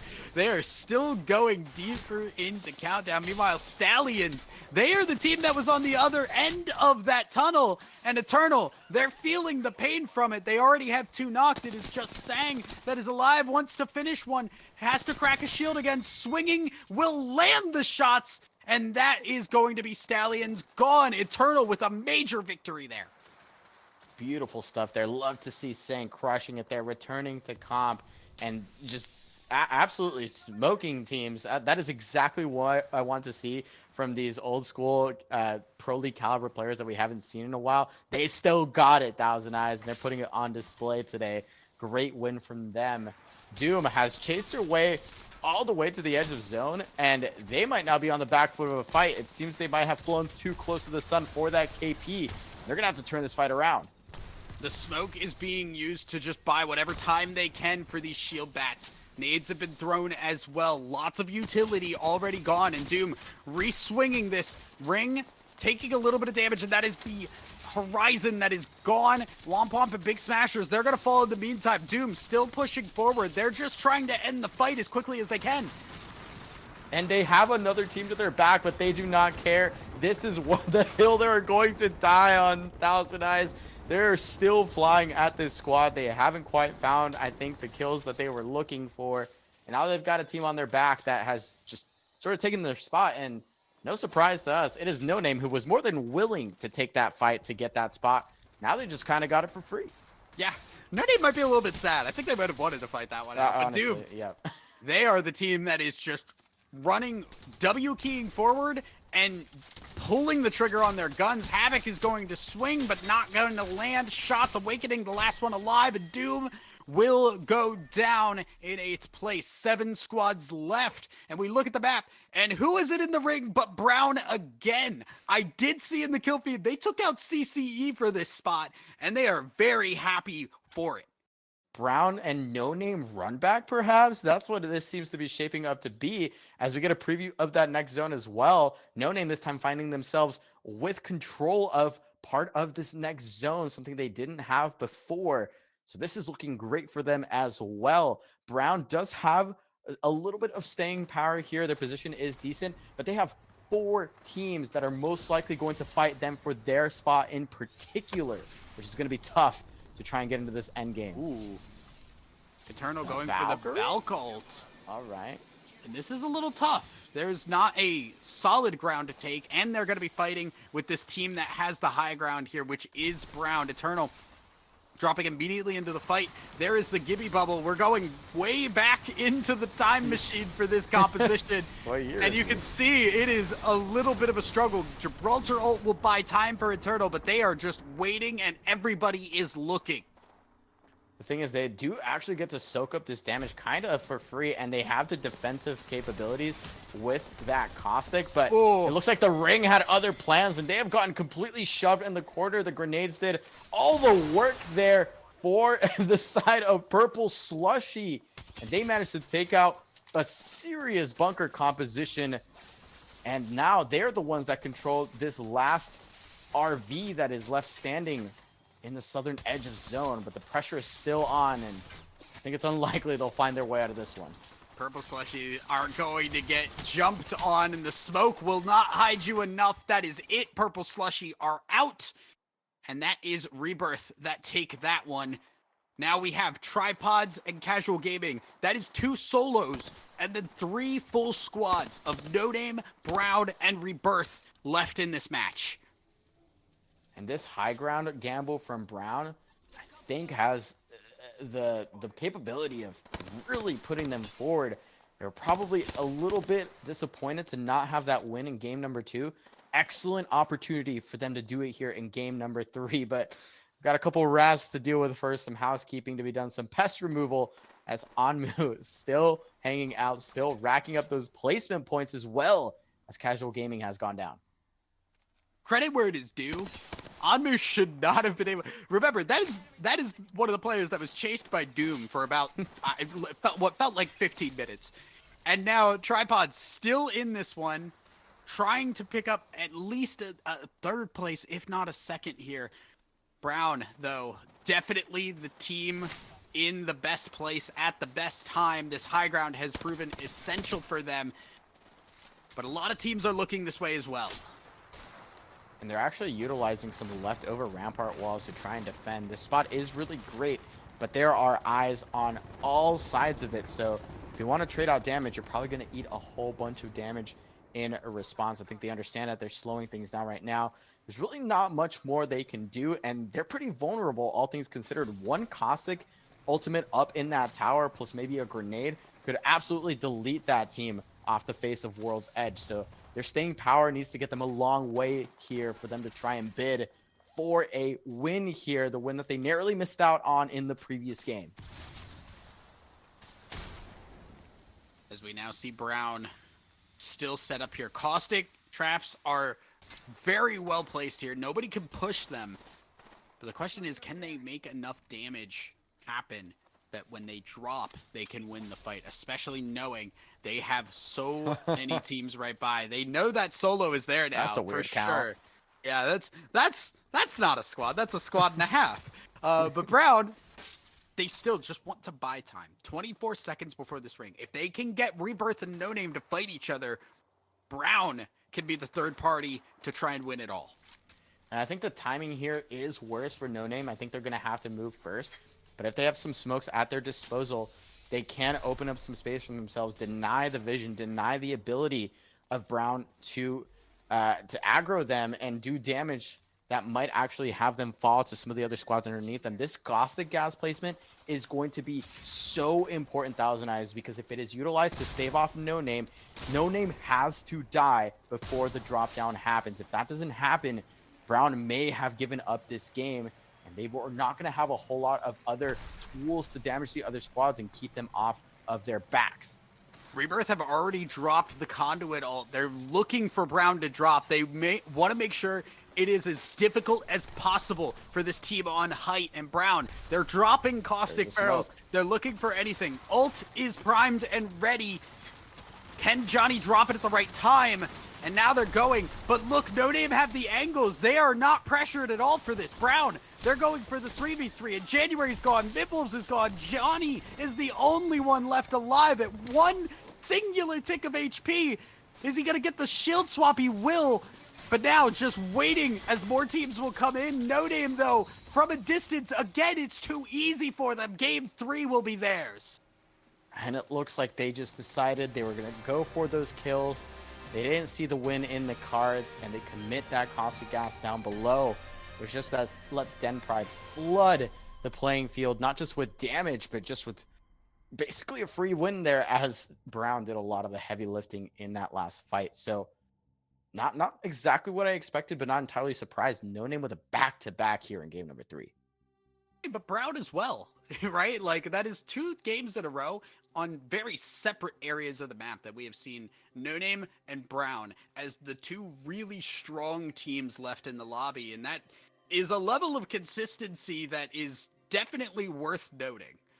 Yeah, I mean, we knew that these players are starting to make waves. They seem to be getting pretty solid results. As you mentioned, they have some very strong scrim results in recent past, which oftentimes doesn't amount to a lot, but it looks like they've really gotten a lot from those experiences, and they're just bringing it today, and that's what you love to see. Look, they were my dark horse. I'm feeling vindicated right now, Mello, but why don't we take a look at the standings to see how vindicated I can be? They are in 3rd place. I feel pretty vindicated. No Name, though, 1st place at 41 points, definitely pulling away and hanging around. Like we said at the start of the game, a 0-point game for them will cause a lot of worry as teams start to climb around them. Yeah, that deficit is all but gone here, as Brown picking up the pace and closing the gap by 4 points. 4 points behind, hanging around. We've got Rebirth in 4th and CCE tied up with Stallions at 22 points. And from there, I mean, slim margins, Thousand Eyes. CCE to Doom is 4 points. I mean, that's just one squad wipe effectively, plus maybe a little bit of placement here and there. So the gap has certainly closed. And I think what's most exciting is that gap has closed right before our map swap. We are about to swap over to Stormpoint. That was the last game we have on World's Edge. Brand new set of contests and a brand new set of potential rings that we're going to be seeing here. So who knows what this leaderboard is going to look like in a couple games. Exactly. We have seen 41 points from No Name. It is possible to score 41 points and a half. We have seen it happen. It can happen the other way around now as well. As there's a lot of time for some of these teams to climb. But even if you can't catch up with No Name, the fact that there is so much room for improvement here with just a couple of points, these teams will be looking, and they will be looking on Storm Point, as we are going to jump to that just after this break.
Welcome back, everybody. We have hit the halfway point here on ALGS Challenger Circuit number 3. Again, I am Thousand Eyes. That is Mellowcrit.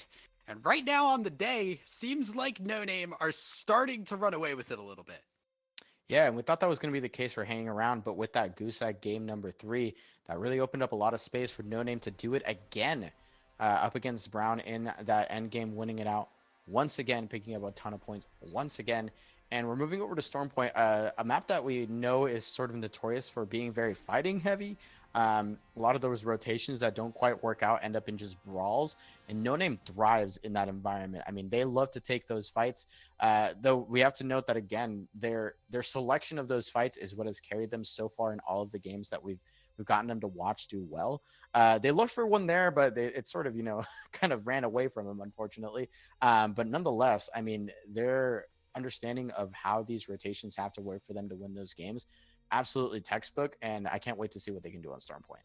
I think that's the mark of a good edge team, right? Like if you can rotate well, because a lot of teams think edge is just like, all right, we see a team, we fight a team, and that is not how you really play it well. No Name, on the other hand, they always make sure that they are in just 3v3s and that they can take that isolated fight before they engage on it, and it is showing up at the points now, as we see 41 points as we go into our map switch here.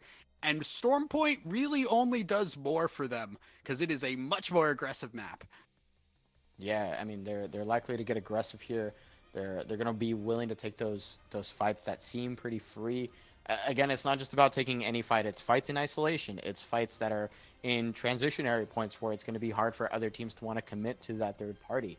So if they can continue to do that, and my fear really is for the rest of the lobby, are they going to be able to play cleanly enough? Are they going to be able to execute rotations cleanly enough on this map with tons of open space to be able to fend off those teams that are willing to take those fights? Because it isn't just no name. I mean, the fighting capability of the squads in this lobby is all over the place. We know Doom has a really sick 3v3. We know that Leet can also pop off in a big way with Detox and Mav on that squad. So plenty of teams that are happy to take that fight and very happy to punish your bad rotations.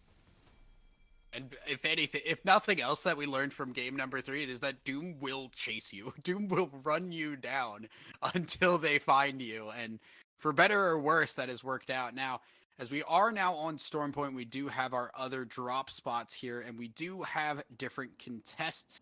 It is Womp Womp and Big Smashers. So Big Smashers, one of the teams that has contested already at Tree on World's Edge, now fighting against Womp Womp, a team that is definitely known for being a good 3v3 team.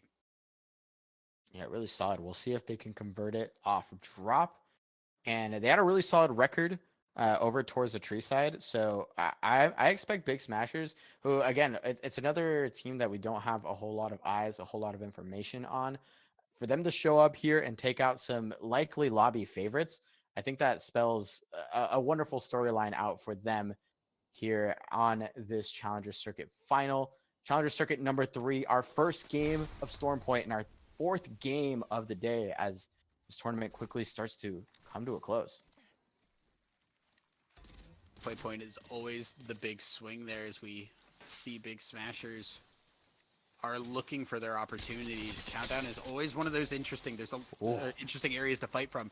There's a lot of buildings to utilize here in Big Smashers. They've already taken some high ground. Funny Men are already out here, and I don't know who contested them. It seems like they did just get jumped unexpectedly. Big Smashers, though, they are already looking like they're on the run, and Womp Womp, they're putting enough damage down, and they also looks like Womp Womp want to disengage here. No one wants to run the risk of falling down early.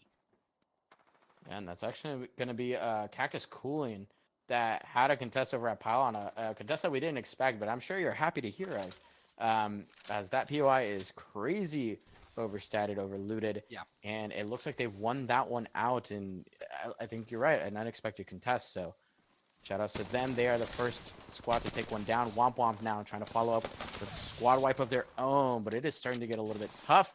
They found the first knockdown, and that is a huge opening for them. Absolutely, and you can see they're going to do everything they can with it. As shields are down, but they're not even taking the time to heal. Oh! There's one knock, though. Dom will fall. And now we see Jipperino gonna go for the revive. That is a gold shield. That's huge at this point in the game. We'll get back up with the full shields, almost full health. That is a crazy turnaround there. And now Womp Womp, I think, feeling pretty good about the rest of this fight. Wow, we did not have that intel, and that completely changes things because that res did go down pretty much uncontested and unpressured. So whatever slight edge that might have gained the opposing team has just completely dissolved, and now they've run downhill. Womp Womp has high ground. We have one member that has blue shields. I mean, this is all but a win in Womp Womp's column as they chase off this contest, and we'll get to play this game out, finishing up their loot. And they actually get to hang out for one more zone as well, should they choose to. As we see there, it is closing the center, placed somewhat outside of Cedo Station. This does delay both teams' rotations here. Even if Big Smashers can grab the banner and get their third back in, both teams going to be late to this ring, as we see lots of teams already moving down towards Barometer. Stallions being one of them. And this is a very open area ring. The way that I always look at Barometer is it is it has a lot of space to play in once you get in it, but you have to walk through open air for a long time to get into Barometer. As you can see, teams choosing the opting in rather to the flying route. Yeah, and I mean, we've got all of one bridge connecting Cenote Cave over to this other side of the POI. I mean, anyone coming from coastal side, we actually get to see some squads already rotating that way. Probably opting for those tridents to just try and make it fast and as painless as possible, because you are going to be eating damage to all of the squads here. Eternal, though, trying to put out damage of their own in the POI to win some space. That is Thales, a solid bit of damage with the car. Ooh.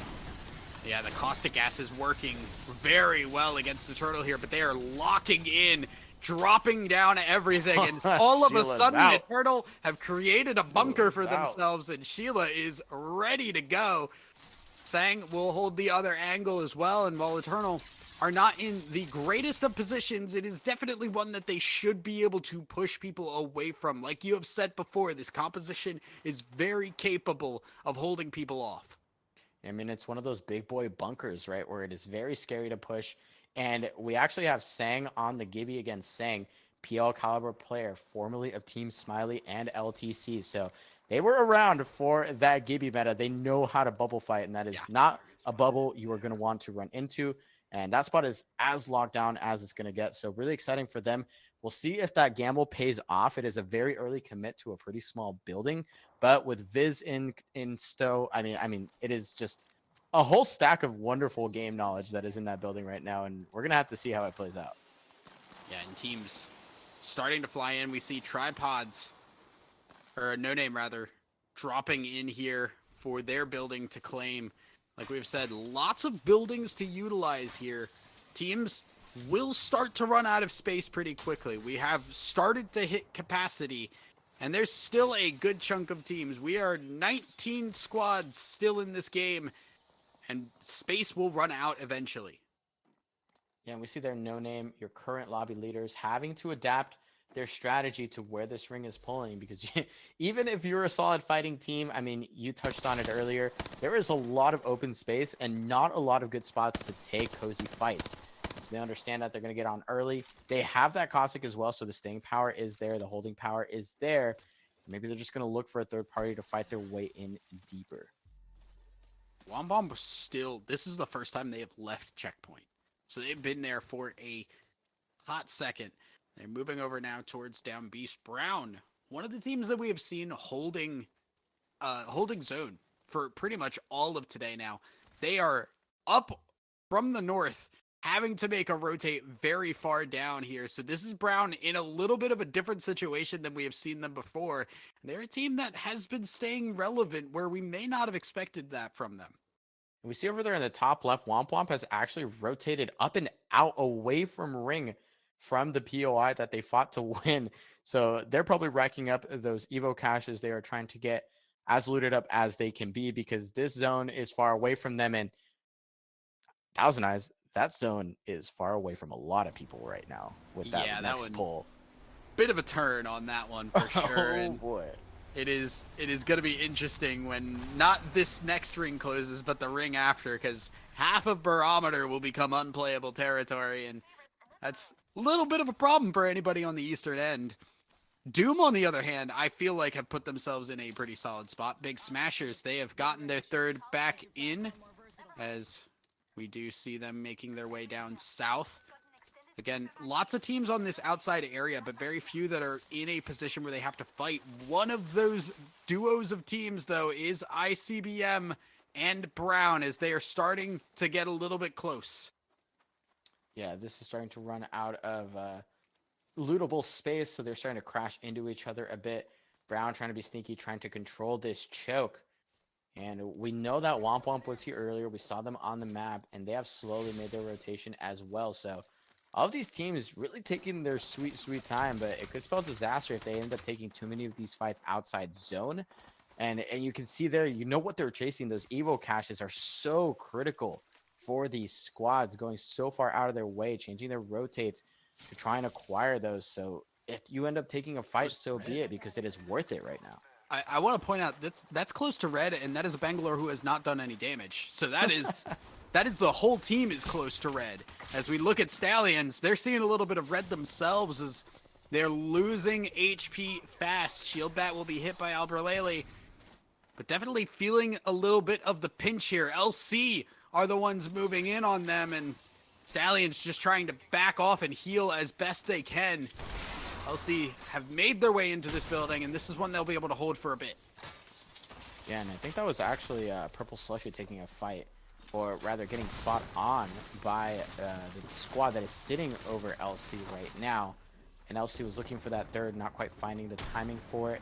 You do get to pick out some loot boxes, though, over on the side of Mill. Finally, Womp Womp is forced to take that fight that we were alluding to a little bit earlier, and it's Brown who wants to take him down. As now shots landing. Brown in Mill, known for a lot of 3v3 fights here, and right now Brown winning out on him, but now ring is closing. It's only round 2, but they can't stay for long. The double kick to just pop the door open. January will drop one, Midwolves drops another, and Womp Womp look like they are in deep trouble. Brown have taken down 2. The third is the only one left alive, and Brown, they have enough heals to last here for a bit. Man, this squad is looking so locked in. I love to see the coordination there. They seem to be on the same page, and they keep making some of these difficult situations happen time and time again. Brown effectively going to wipe out Womp Womp.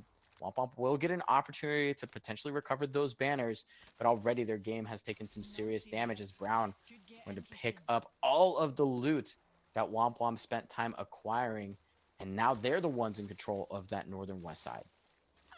Not just that, but they have now left Mill to the south to grab more Evo points as well. So they are very much setting themselves up to get into this ring, primed and ready for whatever it has holding for them. Now we see ICBM, who have had a rough go of things today, look for their fight. They still have not gotten any points today.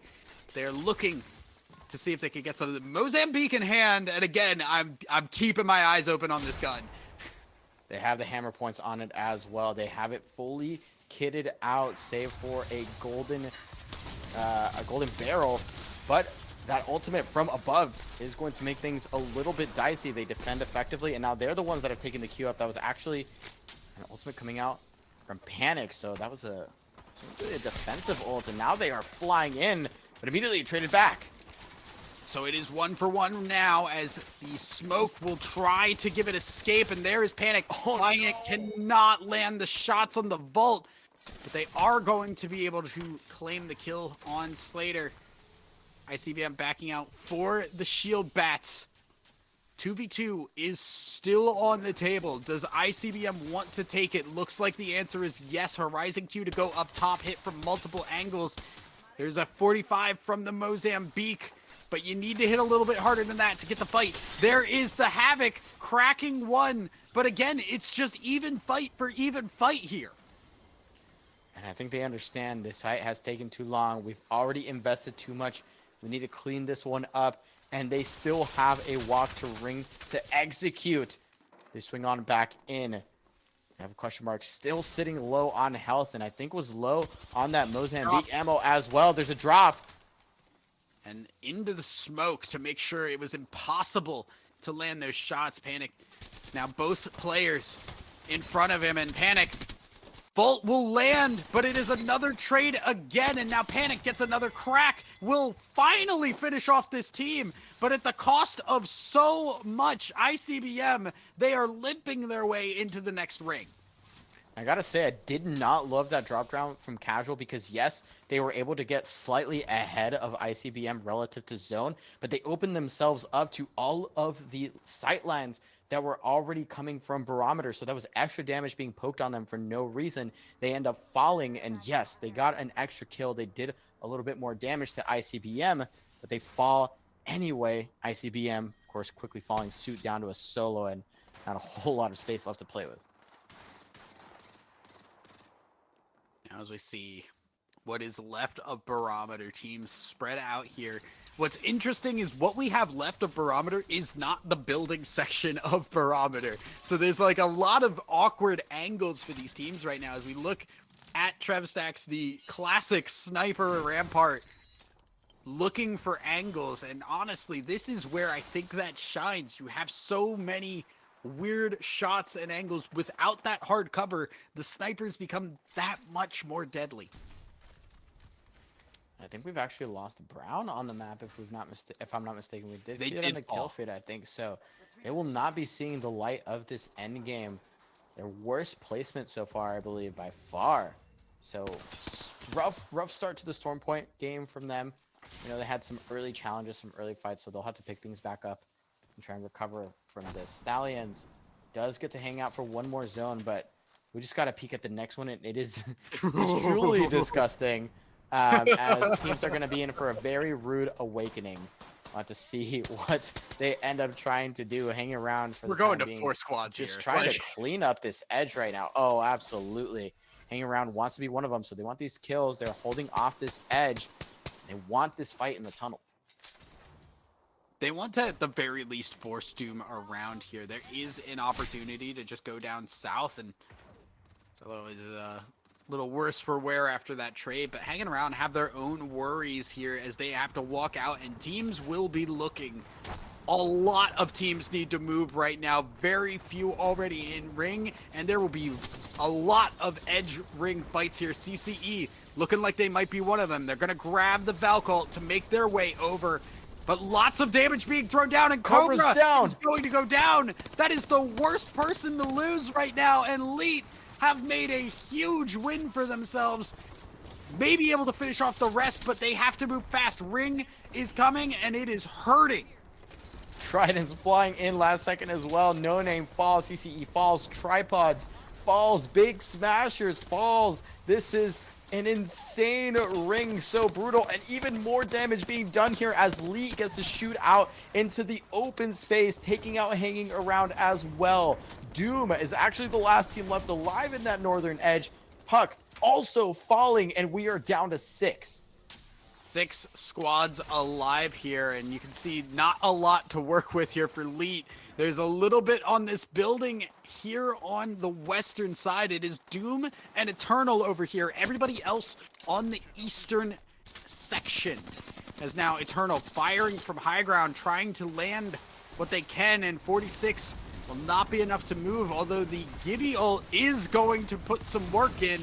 Doom are swinging inside Eternal, worse for wear. Oh, no. And now Viz is the only one left alive, and Viz's HP will fall. Eternal are gone, and Doom, 3 members at red health bars. Oh, and I don't think the drop down there was intentional from Sang, but once he fell, it was just straight into the den of the Lions, who ate him up instantly there. Triple red shields for Vosky and co. Stallions still left alive as well, but there is quite literally no space left to play. Look, teams are gonna have to go for a little bit of a swim. There's a lot of water. You're gonna have to get your feet wet. Stallions maybe trying Whoa, to make Catalyst. that take as little time as possible. Nades will fly in and bats will be hit. Stallions, though, they are feeling these nades, and Ring is also going to hurt them as well. They're going to swing drop down now. Catalyst wall will fall, and Stallions, they're getting wiped. 2 members down. Jalone trying to make something happen will not be successful. Stallions are gone, and now we're down to just 3, just 2, I believe soon now as High will fall, and it is Doom and Cactus Coolant. Doom, the next squad, or rather the best positioned squad here in this next ring. But there is a Rolling Thunder there to try and open up some space. That's going to be the push up, and Cactus Cooling does actually find a little bit of space to set up this 3v3, but Bofer instantly eating basically all their health. And Bofer will at least trade 1, but Boomseye is gone now. 2 are gone, and boom, they're 1v1. Can Doom make it happen? And they will. Doom will be impending, and they get their victory in game number 4. Oh, that was the right idea from Cactus Cooling. It almost looked close, but the damage that was dealt there to one player instantly turned that around. That's going to be Vosky, Zeto, and Awakening picking up their first win of the day. Very well deserved as well. Doom, they have been aggressive throughout the day and now finally able to get that fully locked in for this final game here. And suddenly there, after 4 games, Doom have gotten themselves into first place. 46 points just to eke out above No Name. And unfortunately now, it is a 2-horse race. We are 2 games left, and Stallions, Cactus Cool, and they've got a bit of points they need to make up in order to close this gap. Yeah, it's really starting to get close. Stallions, pretty solid game there.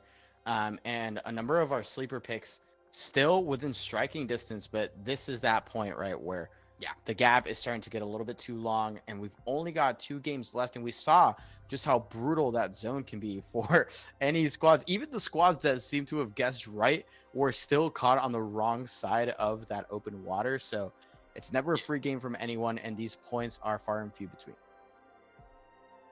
It's tough, right? Like that, I would not want to play that ring. That ring was very sad, very difficult, and I give a lot of credit to all the teams involved there, but massive credit to Doom for their victory, and specifically just getting all the way up now to first place. They weren't even top 4 last I checked, so they made a large jump in that game, and No Name going out a little bit earlier than expected there does cost them first place. Stallions, not super far behind. They could definitely make a jump if one of these teams or both of these teams falls out early. Yeah, we will have to wait and see as we get loaded into our next game. In just a couple of minutes, we're going to take a quick break. Don't go anywhere as we continue our games on Storm Point for this Challenger Circuit final.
And welcome back, everybody. Game number 5 on the docket now. 2 games left, and things are getting down to the wire. We have 2 teams pulling away. I am Thousand Eyes. That is Mellowcrit. We are so close to seeing who our 3rd team to lock in Pro League qualifiers is going to be. Yeah, it's been a blast. These games have been hard to navigate for a lot of teams. They've been really fun to watch, really fun team fights we've got to experience, but it is do or die. I mean, if this game starts to go poorly for some of these squads, the time has completely run out. They're going to be gunning for one huge game. And just a reminder to everyone watching, it's not just about the win today. The win would feel great, but you're also still trying to climb that leaderboard to get those Challenger Circuit points, because at the end of the Challenger Circuit split, you can actually qualify for that Pro League qualifier through those points alone. So that's what a lot of teams are going to be chasing right now, especially the middle of the board. They're still within striking distance, but I think with that performance, Doom has really opened up a pretty significant bit of a lead there. But hey, we said that about hanging around, and that dissolved almost instantly. So I mean, yeah, it feels like every time I say like, oh, this team's really pulling away, it's, well, all right, guys, my bad. Another team starts to fly in as Doom, yeah, like we see here, 46 points, a slight lead over No Name. And No Name, for what it is worth, they have been nothing if not consistent today. Stallions have also creeped their way into a 3rd place, and Cactus Coolin, a team that we have not really seen a whole lot of in Challenger Circuit so far, 35 points in 4th place. Not a bad showing. yeah, very respectable. And I think one thing that teams like Brown might have to start worrying about now is that they had their good games on World's Edge, right? But they're having to change their game plan. They're having to change their rotations. They're having to deal with a completely different lobby dynamic, and they're not finding that success early. What are they going to have to do to adjust and continue to have solid games on this brand new map? I think that is going to be the question that a lot of these teams are going to be asking themselves as we roll into this penultimate game of this of the series. We are looking at our legend lock-ins here. Nothing out of the ordinary, nothing that we didn't expect. A little bit of the catalyst, like you had mentioned at the end of the last game, but overall still seeing a lot of the same. As we will see if this ring goes to the south again. We have had northern rings on World's Edge. I hope we don't just switch to the southern end of Storm Point, but who is to say? Yeah, maybe we weren't careful enough with what we wished for, and now we're gonna get 3 southern ends. But as you said, hopefully not. We'll have to see. Well, you know, you can only ask for so much. All right, you know. This one seems to be leaning that way, but hey, you never know. These polls have done a lot of these teams no favor so far in the series. We're going to get to take a peek at our contests, one of which we weren't quite expecting. And it's actually going to be a team that is rocking that Newcastle. Funny Men were the first to fall in game number 4. Let's see if they can turn it around here. Yeah, right now Casellos already losing HP. We're already lost Clutch. And now Funny Men maybe not feeling the joke themselves as Cactus Coolin definitely seem locked in these contests, and even if they weren't ready for it at the start, definitely looking like they're all but happy to take the KP. Funny Men will go down, not even a knock for Cactus Coolin, and it's time for your regularly scheduled victory squats. Oh yeah, victory squats indeed. And Cactus Coolin, there was really nothing funny about that beatdown they just put down on Funny Men. So Funny Men going to be licking their wounds, get sent back to the lobby, and they really have to think about what they are going to do to pull out a huge game in game number 6, as Womp Womp trying to get a run back on their contest here. They sort of won it last time, didn't pick up the KP. See if they can get a cleaner 3v3 here and pick up that KP, as well as a little bit of extra time to make their rotations. Womp Womp have at least gained some high ground here, and Nae's just barely missing on Gipperino, but sniper shots from a distance too. That's ICBM popping in, making things just that much harder for Womp Womp, and I don't know if they really want to continue this one. Now it is swapped back around. They're dropping down, looking for a little bit more of a fight, but Big Smashers, they are full health, ready to go. This is getting hard for Womp Womp, but it is just as hard for Big Smashers, who are also eating some of that poke. And even though they find a knock, it is going to be just down to Fat Deeps to run it on out of here, as Womp Womp's still plenty healthy. They do lose one, but immediately get them picked up. And oh, Dom 2 cracked, almost finding the knock as well. Very solid win here from Womp. That's going to be 2-0 on the contest thus far. Yeah, I would argue a stronger win Yes. even for Womp as Big Smashers right now running up north here, which is honestly, I would say a little ill-advised. That's not only the opposite direction of the ring, but also into ICBM, who have made themselves aware of that contest. But seems like it will just have to be a little bit of running around for Big Smashers. Rest of the map seems to be pretty stabilized. Ring seems to be pulling south, like we said earlier. This might end up being a Jurassic or even maybe I'm not even sure. I want to say this is a Jurassic zone. Yeah, it certainly looks like it could be. We've seen some pulls like these over towards Ceto Station as well as Pylon, and that spells that's a pretty good omen here for Cactus Coolen, who did actually win that good test early. They won it for the second time in a row. If they get all of that Pylon loot and they get zone pulling their way, they could be shaping up to have a very solid game. CCE, I think, also potentially recognizing that this could pull a couple different directions. They have a pretty flexible spot in this choke.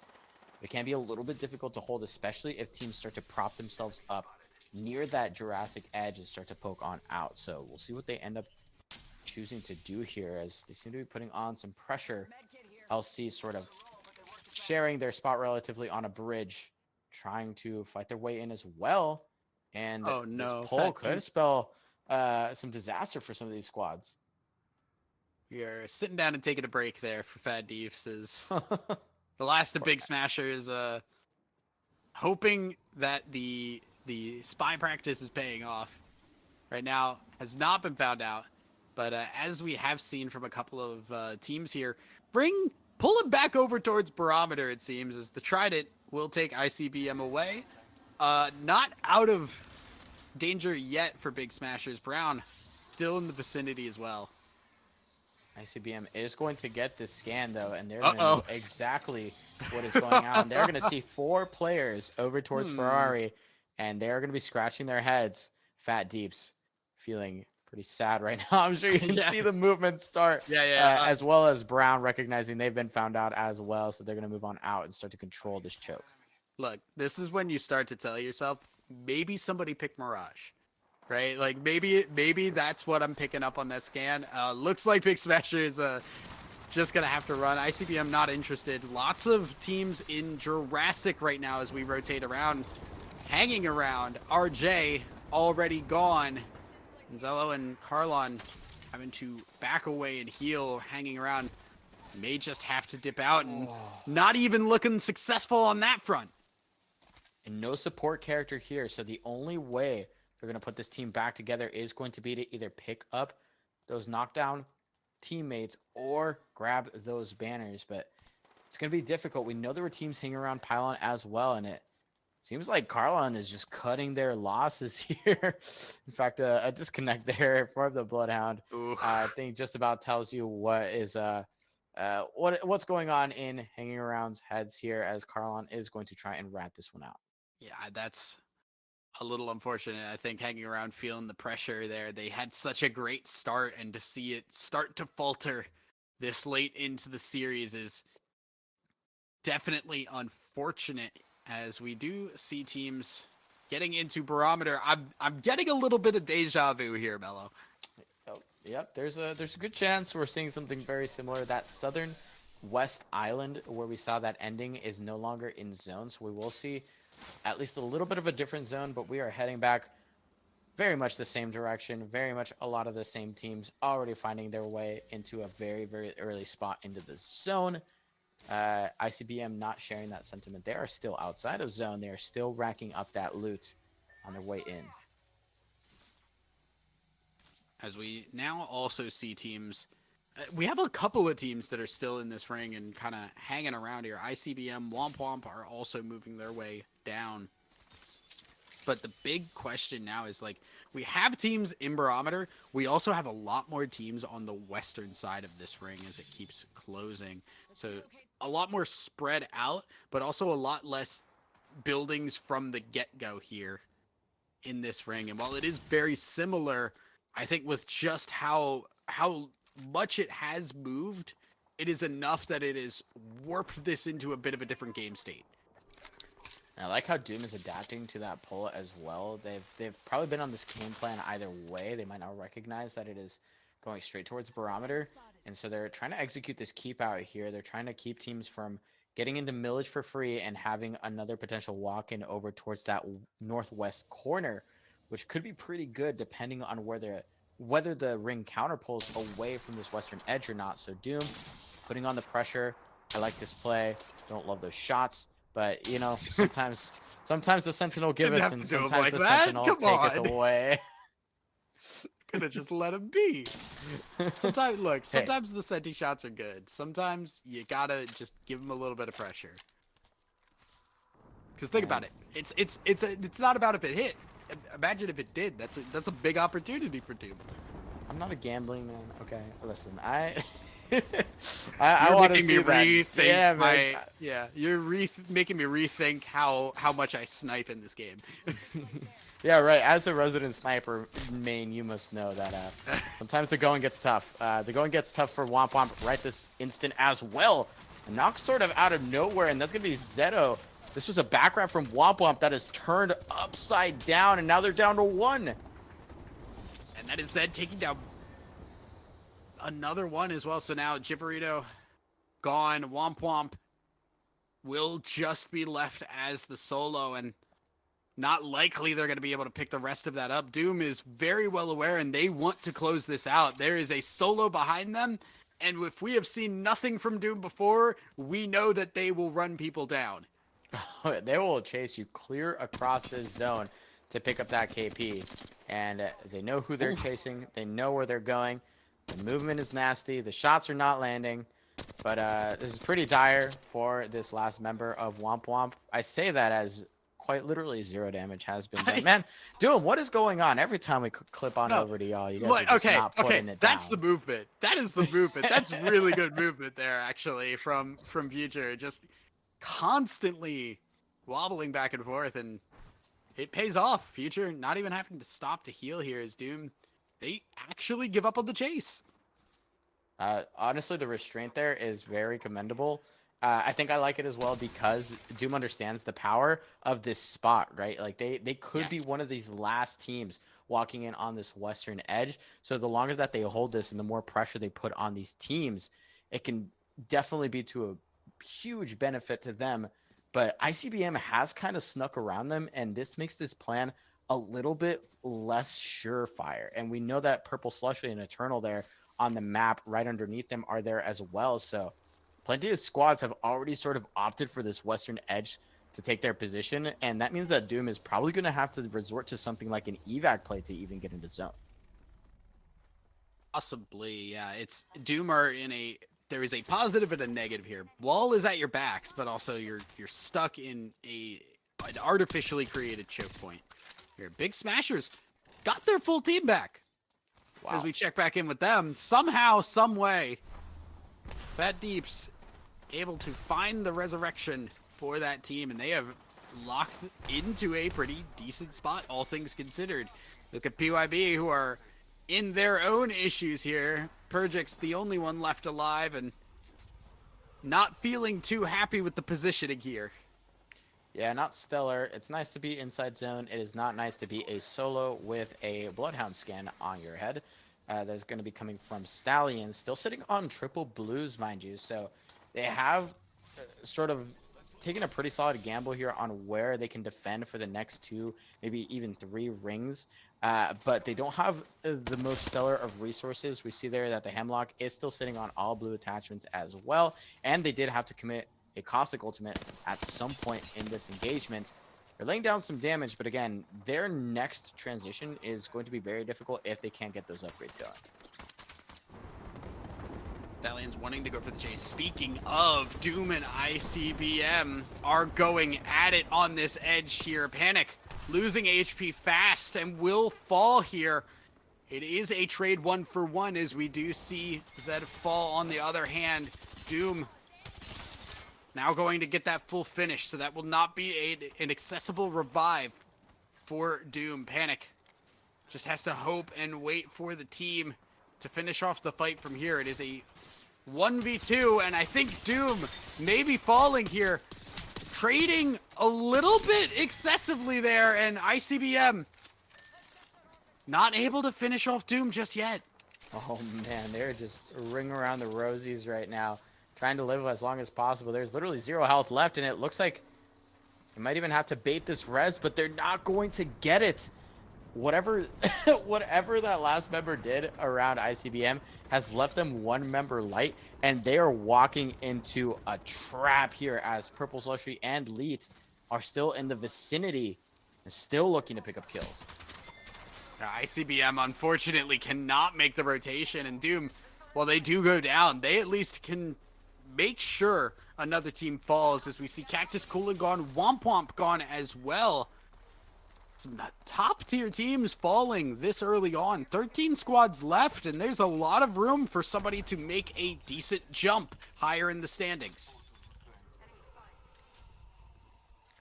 Elite has really cemented their position here, but they are going to continue to have to move. Brown has once again appeared from the northern edge, and they're trying to turn things around from their previous performance on Storm Point here. But look at how much open space they have left to cover. I mean, this has been the name of the game for all of these zones that are pulling Barometer. You have a number of squads that are sort of in defensible positions. The ring pulls away from said defensible positions, and we end up with just a cluster of teams being forced to take fights and oftentimes not really quite surviving. Brown with January Kraber in hand, looking for picks. Opportunities abound, but right now Brown feel like the deck is stacked against them. Ring is behind them. 23 seconds to go fairly far south in context of this ring. With 11 squads up, it does feel a little bit difficult for them. They've had to play Edge 2 games in a row, and Brown do not feel ready, as now round 4 will start to close, and they have to move. Lots of teams fighting in Barometer, though. Like you said, lots of people have to move out of very minimal cover that is left, and Stallions, one of those teams with Alberlele already gone. This is where we saw Eternal holding in the previous game. Now 1 ring further in than the previous is the safe spot, but Stallions has lost 1, which makes this hold even more difficult. They're going to commit to the res. Smoke's going down as well. And with the lack of digis relatively on the map, that was actually a pretty solid safe bet, save for a stray Mozambique every now and then. So they do get the res, but CCE also still in the vicinity, also still with a spot in zone, and triple purples to work with, as well as a Lobo ult incoming to re-up on any meds or resources that they might need for these next fights.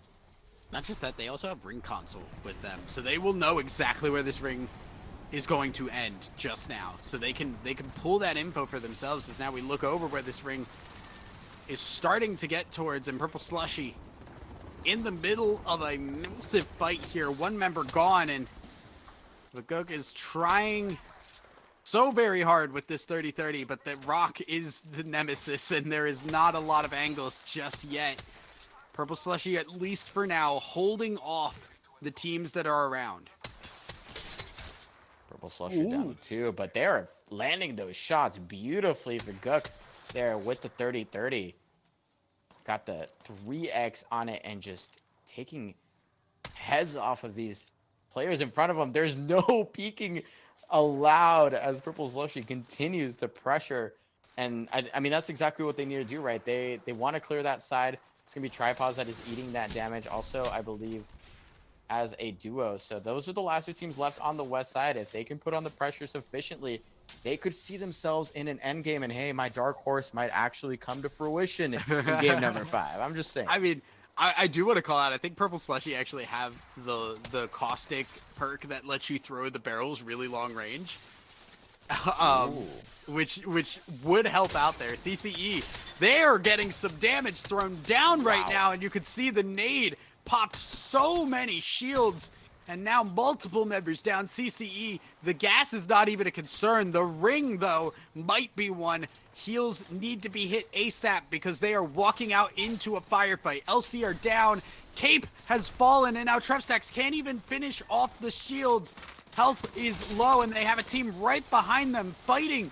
Ring at their back. No Name will fall in 8th place. CCE looking to not be 7th. CCE still alive after that. It seems like they shoved that team out wide, even though they were on their backs facing a very weakened duo. There was no cleanup to be had, and they are still alive. But is there space left to play? You can see Stallions having to make their drop down. Brown waiting arms, trying to pick up these kills as well. Rolling Thunder going to make it a little bit more difficult, but they have the caustic gas to try and make this just a touch easier and a touch quicker. One member left underneath them. CCE down. I think just 1 or 2 members of Stallions left for Brown to clean up. And Brown are in trouble now as January has to hit the shield bat. Fighting with the little bit of cover that is available, and that almost does it. Yeah, the hemlock is landing, and that is Rebirth gone. January playing the angles perfectly, and now Purple Slushy have fallen as well. We're down to 3 squads, down to 2 now, as we're going to see Stallions fall. Tripods and Brown are left up. And Tripods was a full 3. They execute the send onto what was left of Purple Slushy, and now they get a 3v3 to try and take this one down. Deeds, Jen, Onmu, can you make it happen here? Can you finally wake on up and show the fans what they've been waiting for? I think the problem here is that they need to heal. Johnny's the only one that needs to heal for Brown, but Tripods, on the other hand, there's a lot of HP that needs to be made up, and you can see nades will make that a little bit more difficult. Gent already lost the shield. High ground being played from Brown, and Onmu goes down. Gent goes down. Deeds, Brown just wiped the floor with them, and they're going to get game number 5 for themselves. What an incredible way to finally take your first win on the precipice for 2 games in a row on World's Edge. A terrible game number 4. And in your final fight, you have to take down Pro League caliber legends to make that win happen. Brown, I mean, I just got to say, if they don't win the day, that is a massive win in the books. Yeah, if nothing else, you are happy on the day with the fact that you got a victory, and specifically got a 3v3 victory against players that we know are extremely talented. So congratulations to Brown for sure, as I believe we also have our standings ready here. I want to take a look at where things went, because lo and behold, Brown are in number 1. Yeah, they do actually take that number 1 spot, flying on up. Well deserved. But Stallions, they have been putting on very consistent points, and you're starting to see that quantity start to really add up and float onto the top. And Doom sitting in 3rd with 47. The well within earshot is still No Name, and Cactus Coolin of all teams. Again, another team that we haven't paid a ton of attention to. They are still nipping at the heels of Brown. So Brown cannot afford to let up here, cannot afford a repeat of game number 4 if they want to take down this Challenger Circuit final. I mean, like we said in going into game number 5, there's 2 teams that have a solid advantage over the rest. Everybody else has the chance to catch back up if those teams go down. Those teams went down. All of a sudden, it is anybody's game, and it is going down to the wire. Game number 6 is going to be crucial in so many ways, guys. Don't go anywhere. We will be right back with our final game.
And welcome back, everybody. Game number 6, just moments away, and the teams are closer than they have been at any point during today. I am Thousand Eyes. That is Mellocrit. We have one more game to decide. One of these teams is going to go to Pro League qualifiers, and it feels like there's at least 5 or 6 that have the capability to take it. Yeah, plenty within striking distance to can look at that leaderboard again. I mean, so many teams in that 30-point range that are able to have that big pop-off game. We've seen 26-point games, 27-point games, and we know that the teams in that range are capable. Tripods absolutely could do it. CCE hanging around. I mean, there are so many strong squads in this stack that could have that big pop-off game, especially in Stormpoint, where I got to say there has been a lot of volatility. We've seen the consistency of a lot of the squads that we expect to do well. We've also seen sort of some wild swings, specifically from Brown, who had a rough game number 4 and managed to pick up a huge dub in game 5. It's so close. And if you're Brown right now, a team that really was not well known going into today, and you're sitting at the top, your fate is in your hands. Everything, like, you have the lead, you just need to stay ahead of everybody else. Yep. And the scary part about that is while Stallions have not gotten a victory today, they are nothing if not consistent. So it is very difficult. If you have a bad game, Stallions will take that 2-point deficit and turn it into a 10-point win for them.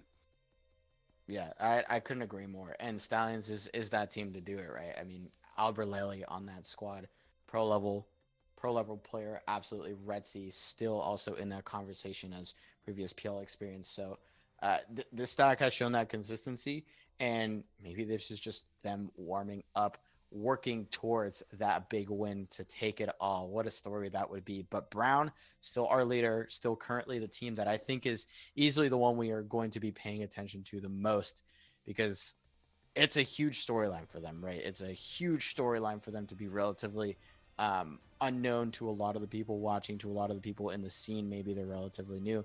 And to take down Tripods for your first game win on Stormpoint, I mean, there's not much more we could say. That's just a massive accomplishment for them.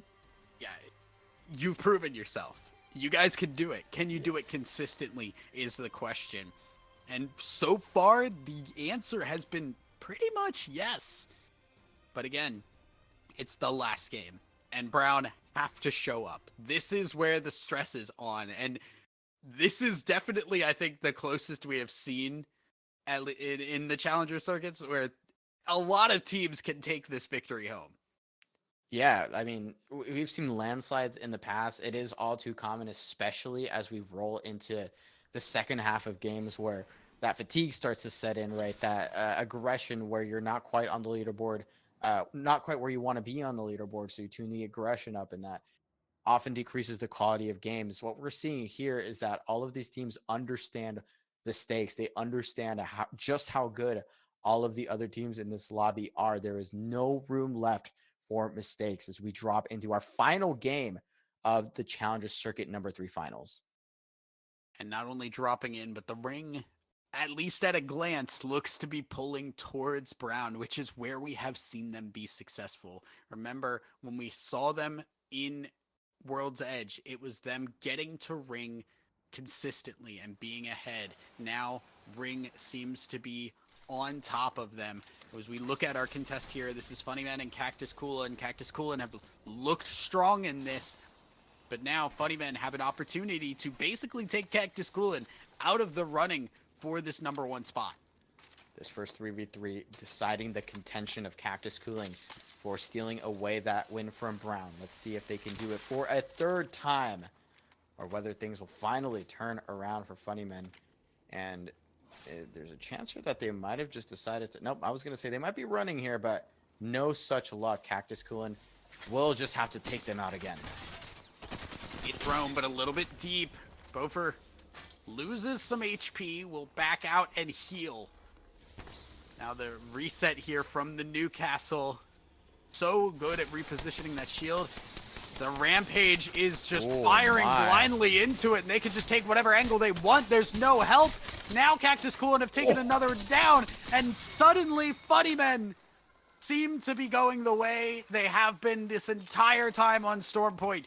Cactus Coolin, 1 left to finish the Horizon Q, holding them out, but all will be over soon. Funnymen are gone, and Cactus Coolin, another 3v3 victory.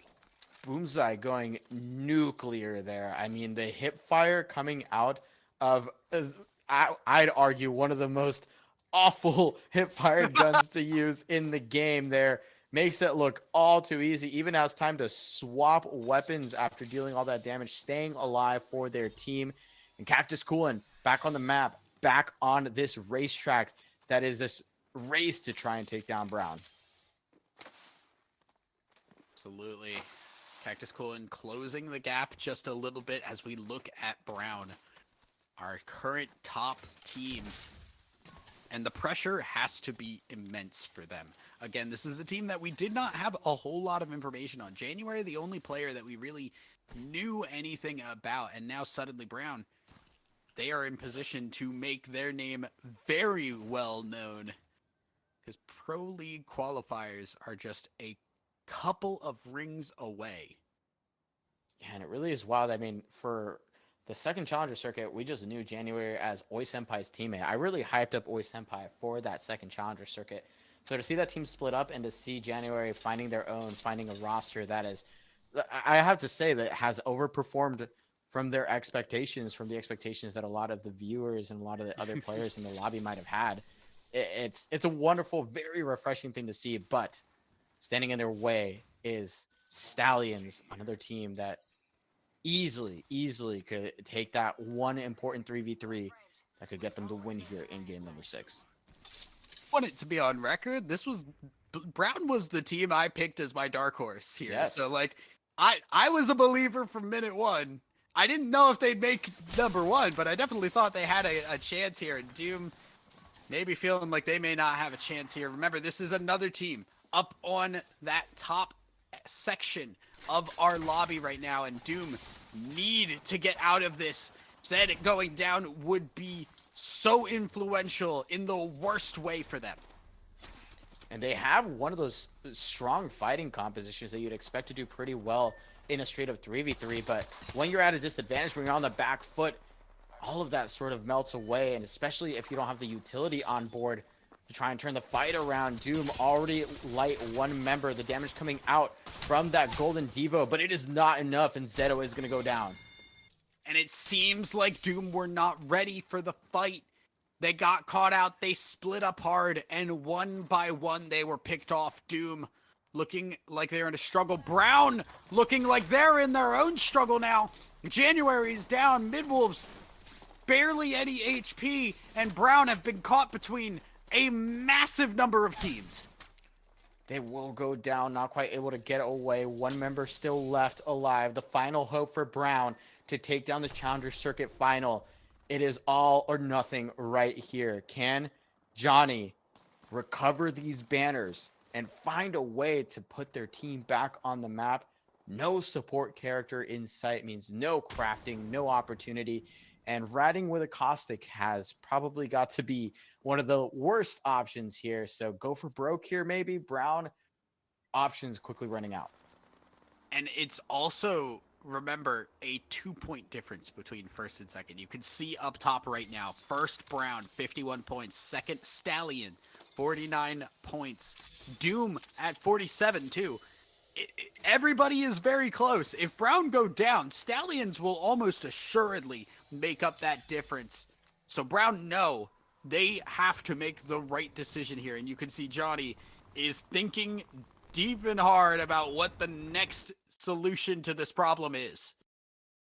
And with where this ring is pulling, the solution might be to hold. There is no way they're walking out of that spot to try and recover those banners. Even if they could, where are you going to stick your teammates? Absolutely no chance left, and it is going to be up to fate. Leet is going to fall to the likes of hanging around. Again, just one of the many teams well in contention to take down this game, especially now that Brown has been crippled and completely, honestly, just taking out of the race. They will earn no more KP at the very least. All they have left are those placement points that they are just praying they can rack up. And around, definitely feel a chip on their shoulder. They've had a rough back half of the series, and getting at least one victory here on the team in front of them will give them enough of a boon to push forward. They have a lot of ground they want to make up if they are sitting at 9th, 33 points. And they have to get up to the 50s. Cactus Coolin, though, that is a team that feels very relevant all of a sudden. Stallions, Cactus Coolin, the two top teams that are still alive and relevant here. Doom are gone, and Brown are all but gone. Suddenly, a two-horse race with No Name possibly coming in as well is what we're looking at. Well, I'm just saying, if I'm racing horses, I'd rather have a stallion than a cactus. But, I mean, I guess we'll have to see. Last I checked, they do move faster. Yeah, no, that's actually kind of right. Yeah. Yeah, leg diff. But yeah, we'll have to see if they can find a solid game plan here to force their way in, because they're still outside of zone. Cactus Schoolin is one of those squads that still hasn't quite worked their way into zone. And while they've chosen to take control of that northwest side, it is still well away from all of the squads and presumably the next zone that's sitting over at Stormcatcher. So they have quite a ways to go. A little bit of a rap play here being set up from Stallions. Oh, the stress levels are high. They're peaking. The shots are not really landing, though, and Alphalele is losing shields. Will back up and heal. The gold Mozambique from Jalone is also not hitting. Stallions suddenly in trouble. The consistency in threat as they will back away with the help of their own Bangalore. All Stallions at least able to reset, but suddenly they've gone from being very quiet to very loud, and teams are definitely looking in this direction. Narrowly bailed out there by ICBM, joining the party from afar. So Tripods does to get shoved away, but now Stallions is getting looked down on by this giant hill with the zip line. And I don't think there's going to be any way they can find that rotation. They're going to have to go all the way around, and now they're actually the ones sort of mirroring where Tripods was going, and Tripods is just going clear on out. Stallions with this big wrap, still a massive hill to climb if they want to continue to skip up this leaderboard, as Brown is officially taken out of the lobby. Oh, no. And assuming Stallions and or Cactus, oh my goodness, Cactus Coolin stay on this map, they're out of contention for that win. Yeah, and that has to feel so terrible for Brown. You go in with everything at your mercy, and to watch it fall out of your hands is definitely difficult, but we're not done yet. Stallions, and I look, we talked about horses in the race. I would like to posit you the horse with No Name, as No Name are still relevant here and could definitely pop in here for a victory themselves. Yeah, and after that committal play from Stallions that really just put them in a weird spot, that could have been what might have sealed their fate if they can't find one really solid fight to transition into the Stormcatcher area. We've gotten a couple peeks at the ring, and it's going to be very hard for them to make it, whereas No Name already well and chilling there. You can see them almost dead center into the next zone after this one. And we saw them toying with the caustic. They're likely running it again, so they have a little bit of control over this section. Can they maintain it and steal this win away? And this is a incredibly hard ring to play on here. This hill is very much height focused, and No Name seem like they have gathered themselves in a corner, which is generally not advisable, but it is a corner with height relative to a lot of other sections here. So No Name, I think, have to feel pretty confident. Stallions, on the other hand, they are far out of this ring and a minute away from being pushed up into at least 3 to 5 teams. They do find a knock on the Panic, though, so they've opened up with a pretty solid start. They have to maintain. They have to try and clean this one up. If they're able to clear this choke, that could be huge for their chances of continuing to push towards that win. We've got another squad that may be joining the party as well. Stallions, more than happy to take this fight. They are not going to go silently 1,000 eyes. They want this win the right way. Exactly. High had looked over, but Stallions, they get the win in the choke. They're currently looking, seeing if they have a way around. I think really they just want to grab their loot and run back the other way.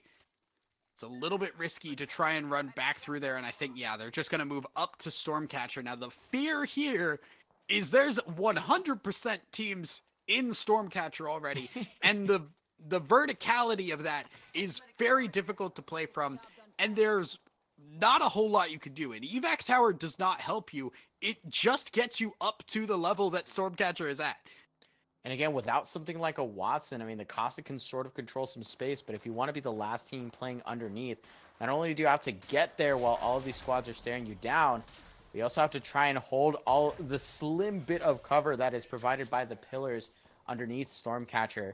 And here we go. I think this is going to be the make or break rotation for the squad, and it got broken down immediately. Oh, and it's going to have to be another evac tower. They have to take this one. And it got... oh, done. no. Stallions put in between a rock and a hard place, and the ring is also getting involved. Round 3 will close, and they just have to hoof it. They're moving up to Stormcatcher, and they're able to walk underneath. But again, teams looking in this direction, underneath is not where you want to be. Slim pickings for cover here. They have to start setting up their presence with the barrels, or plan B, which I also kind of like here. They're going to play silent. They're going to play quiet. They don't want to make too much noise here. The team above them already knows that they are down below. Scan going out there just to verify we've got one and not 2 teams. They will see the count there, 2 full squads up above. So they're just going to have to bide their time and hope they can find a third here to fight in the next ring. Speaking of fights, we do have Rebirth here looking for a fight on Big Smashers, and LC just running into at least 7 nades. Big Smashers also kind of just fighting around here. Ring has fully closed. They can kind of take this slow, but right now, I don't think they have that option anymore. They lose their conduit, and Fat Thieves is just getting run down. Rebirth run through what Big Smashers have, and they're taking the loot for themselves. That was a little sad. It's always a little sad of a moment seeing your Bang Smoke get eaten up by a Watson pylon. Unfortunate for them, they were still on the back foot, probably going down either way. Stallions has crept up just a little bit. You can see the pings going out. They need to formulate a game plan here, and they need to do it fast. 18 seconds left. They can't play any more of this cover. They can't play any more of these pillars. It has pulled away from them, and I think they might have to force a fight here, maybe play up against that wall underneath the zipline building, but it's going to be tight. No Name looking like they want to take a rotate up on the top. I love this move from them. This is that experience they have. They're not just running straight across. They went up for the height to know there is nobody looking down from above while they get over to the other side. They have found a member here of Cactus Coolin, and they are taking their shots, getting some flesh damage, and that is all No Name need. They're going to slide in on this, grab what they can quick. But No Name want to take advantage of this opportunity they've created for themselves. This would be a wonderful spot to hold if they can do it cleanly. But Chicas already going down so low off of some damage taken from behind. We're going to check in with Stallions here, who has been forced out into the open. Really no spot left to play. They're gunning for this cannon, but I don't think they're going to make it here. Just a barrel left for them to play this covered bubble going down, and Stallions taken out. Cactus Coolin went out first, though. So Stallions, at the very minimum, hold ground in the standings above Cactus Coolin. No Name, though, are the team that is still up here. 7 squads, and No Name are by far the team ahead of everybody else in standings. Dem Pride firing into the teams down below. They have found some high ground, and as soon as some damage is hit, they're pulling the trigger to go in. High ground, ring position, and they keep finding the kills to boot. This seems pretty well locked up for them to steal away this win. They've already won 2. They are dealing so much damage. They want that third. Another team wiped in their wake. Casual Gaming going down. They still control this entire backside, eating a little bit of damage, but they will recover, and now they must hold. 4 squads left. CCE and hanging around, already starting off a fight. You can see they're over on the west. Rebirth might be the last squad that can do something about it. I thought for a second Rebirth were a duo. That was crazy to me, but Rebirth are still up as 3, hanging around as 3 as well. 3 squads left, and all we have is just 3 3v3s. What was that, Chickas? Wow. Messiah is gone, and Rebirth are down to 2. I may have predicted the future. And the future's looking bright here for No Name. They have to close this one out. 1 full 3-stack left to try and stand in their way. Rebirth already in shambles. They have a pretty solid wall to play, so they can still play spoiler here, but I'm not sure about that leaderboard at this point, Thousand Eyes. I didn't do the math, but No Name might be on the winning side of it here. It may just be a victory lap. It's not set in stone, so you still want to play this one out. Round 5 is closing. No Name slowly walking their way in, as Rebirth have to as well. Hanging around, are just taking the shots here. Rebirth are in the middle, and No Name taking advantage of it. They want to take out Rebirth as quick as possible and see if Hanging Around have lost enough health. No Name pushing. They know they have to move now. Do not give the opportunity for the resets. And they're moving, swinging on 1. The damage has been done. A 1 knock into the ring to get back around on the other side. No Name feel like they are in control and Hanging Around very close to falling. Although Chickas is going to fall. Dem Pride is low on HP. It might be a little closer than it seems. Chickas going down could be detrimental here, but I think there might just be 1 member left fully healthy. That is Red Shields, however, and Dem Pride still looking for that damage, but not quite finding it. Those peaks so difficult. Is about to have the Beast of the Hunt, is about to throw down that scan to figure out exactly what they need to do to excise this final team in their way. And they do just that. No more push left and no more push needed, as No Name take down our last game of the Challenger Circuit Finals. And for how many teams ahead of them had control, had the ability to take a victory over No Name. No Name locked in and clutched up for a victory in game number 6. And that almost for sure has to put them in number 1. Yeah, I think we're past that photo finish stage because Stallions did find a couple of kills there, but taken out very early. We saw Brown unfortunately fall to a very, very rough pinch over outside command center. And I mean, that effectively just left Doom in the way, who also fell quite a bit earlier. So I don't know. I think we'll have to wait and see. But in any case, Thousand Eyes, what a blast this has been to watch. I mean, the caliber of player, the caliber of games that we saw today, exactly what I expect from the third Challenger Circuit, with so many returning players, so many new faces that are also just incredibly capable, and new storylines that got us really excited throughout the day. Yeah, I mean, we had pretty much everything you could ask for, right? We had returning teams that we saw do well. We had brand new teams that jumped way ahead of anything that we expected. And everything in between. A very close finish that came down to the wire. But now we have our victors. We have our number one team, the team that has locked themselves in to that Pro League qualifier spot. And who is it?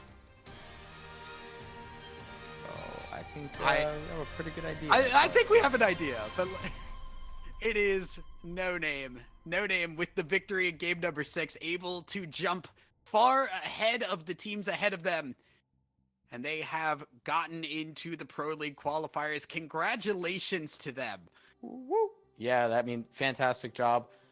Bow on top, really, and I poetic way to close things out. Huge win for them. We've been seeing them time and time again. I mean, they're one of those teams that always shows up. They're a team that always seems on the precipice of taking one of these down. So I think incredibly fitting to see this squad finally do it, finally show what they are made of. And yeah, I'm looking forward to see what they're going to be able to execute in that Pro League qualifier. They're one of my favorite teams to watch. I have casted them a bit now, and just always action, always smart action, and that is my favorite thing. Why don't we take a look over at our leaderboard to see exactly how things had played out, though, because No Name definitely jumped away in that last one, and Stallions and Hanging Around both getting into second and third place there, 53 points each. Brown, a very disappointing finish on the day, but if nothing else, have definitely proven themselves to be capable in not just the Challenger circuit, but a team that I think can make Pro League qualifiers. Yeah, amongst the teams that we saw today, I mean, the consistency that they showed is very difficult to execute, especially in Challenger circuit. We know there's a lot of volatility. We know that there's strong fighting teams. We know that there's a lot of weird game plans that aren't maybe as consistent with what you see in practice and in scrims. So for them to take all the right pieces and put them together to find their way to a 4th place finish, which again, not shabby at all. Cannot hate on a 4th place finish in a lobby as stacked as this one. Absolutely.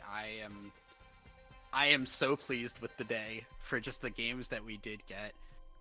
I'm so happy with everything working out. I know we had a bit of a late start because we did have some technical difficulties, but again, congratulations to No Name there for their victory on the day.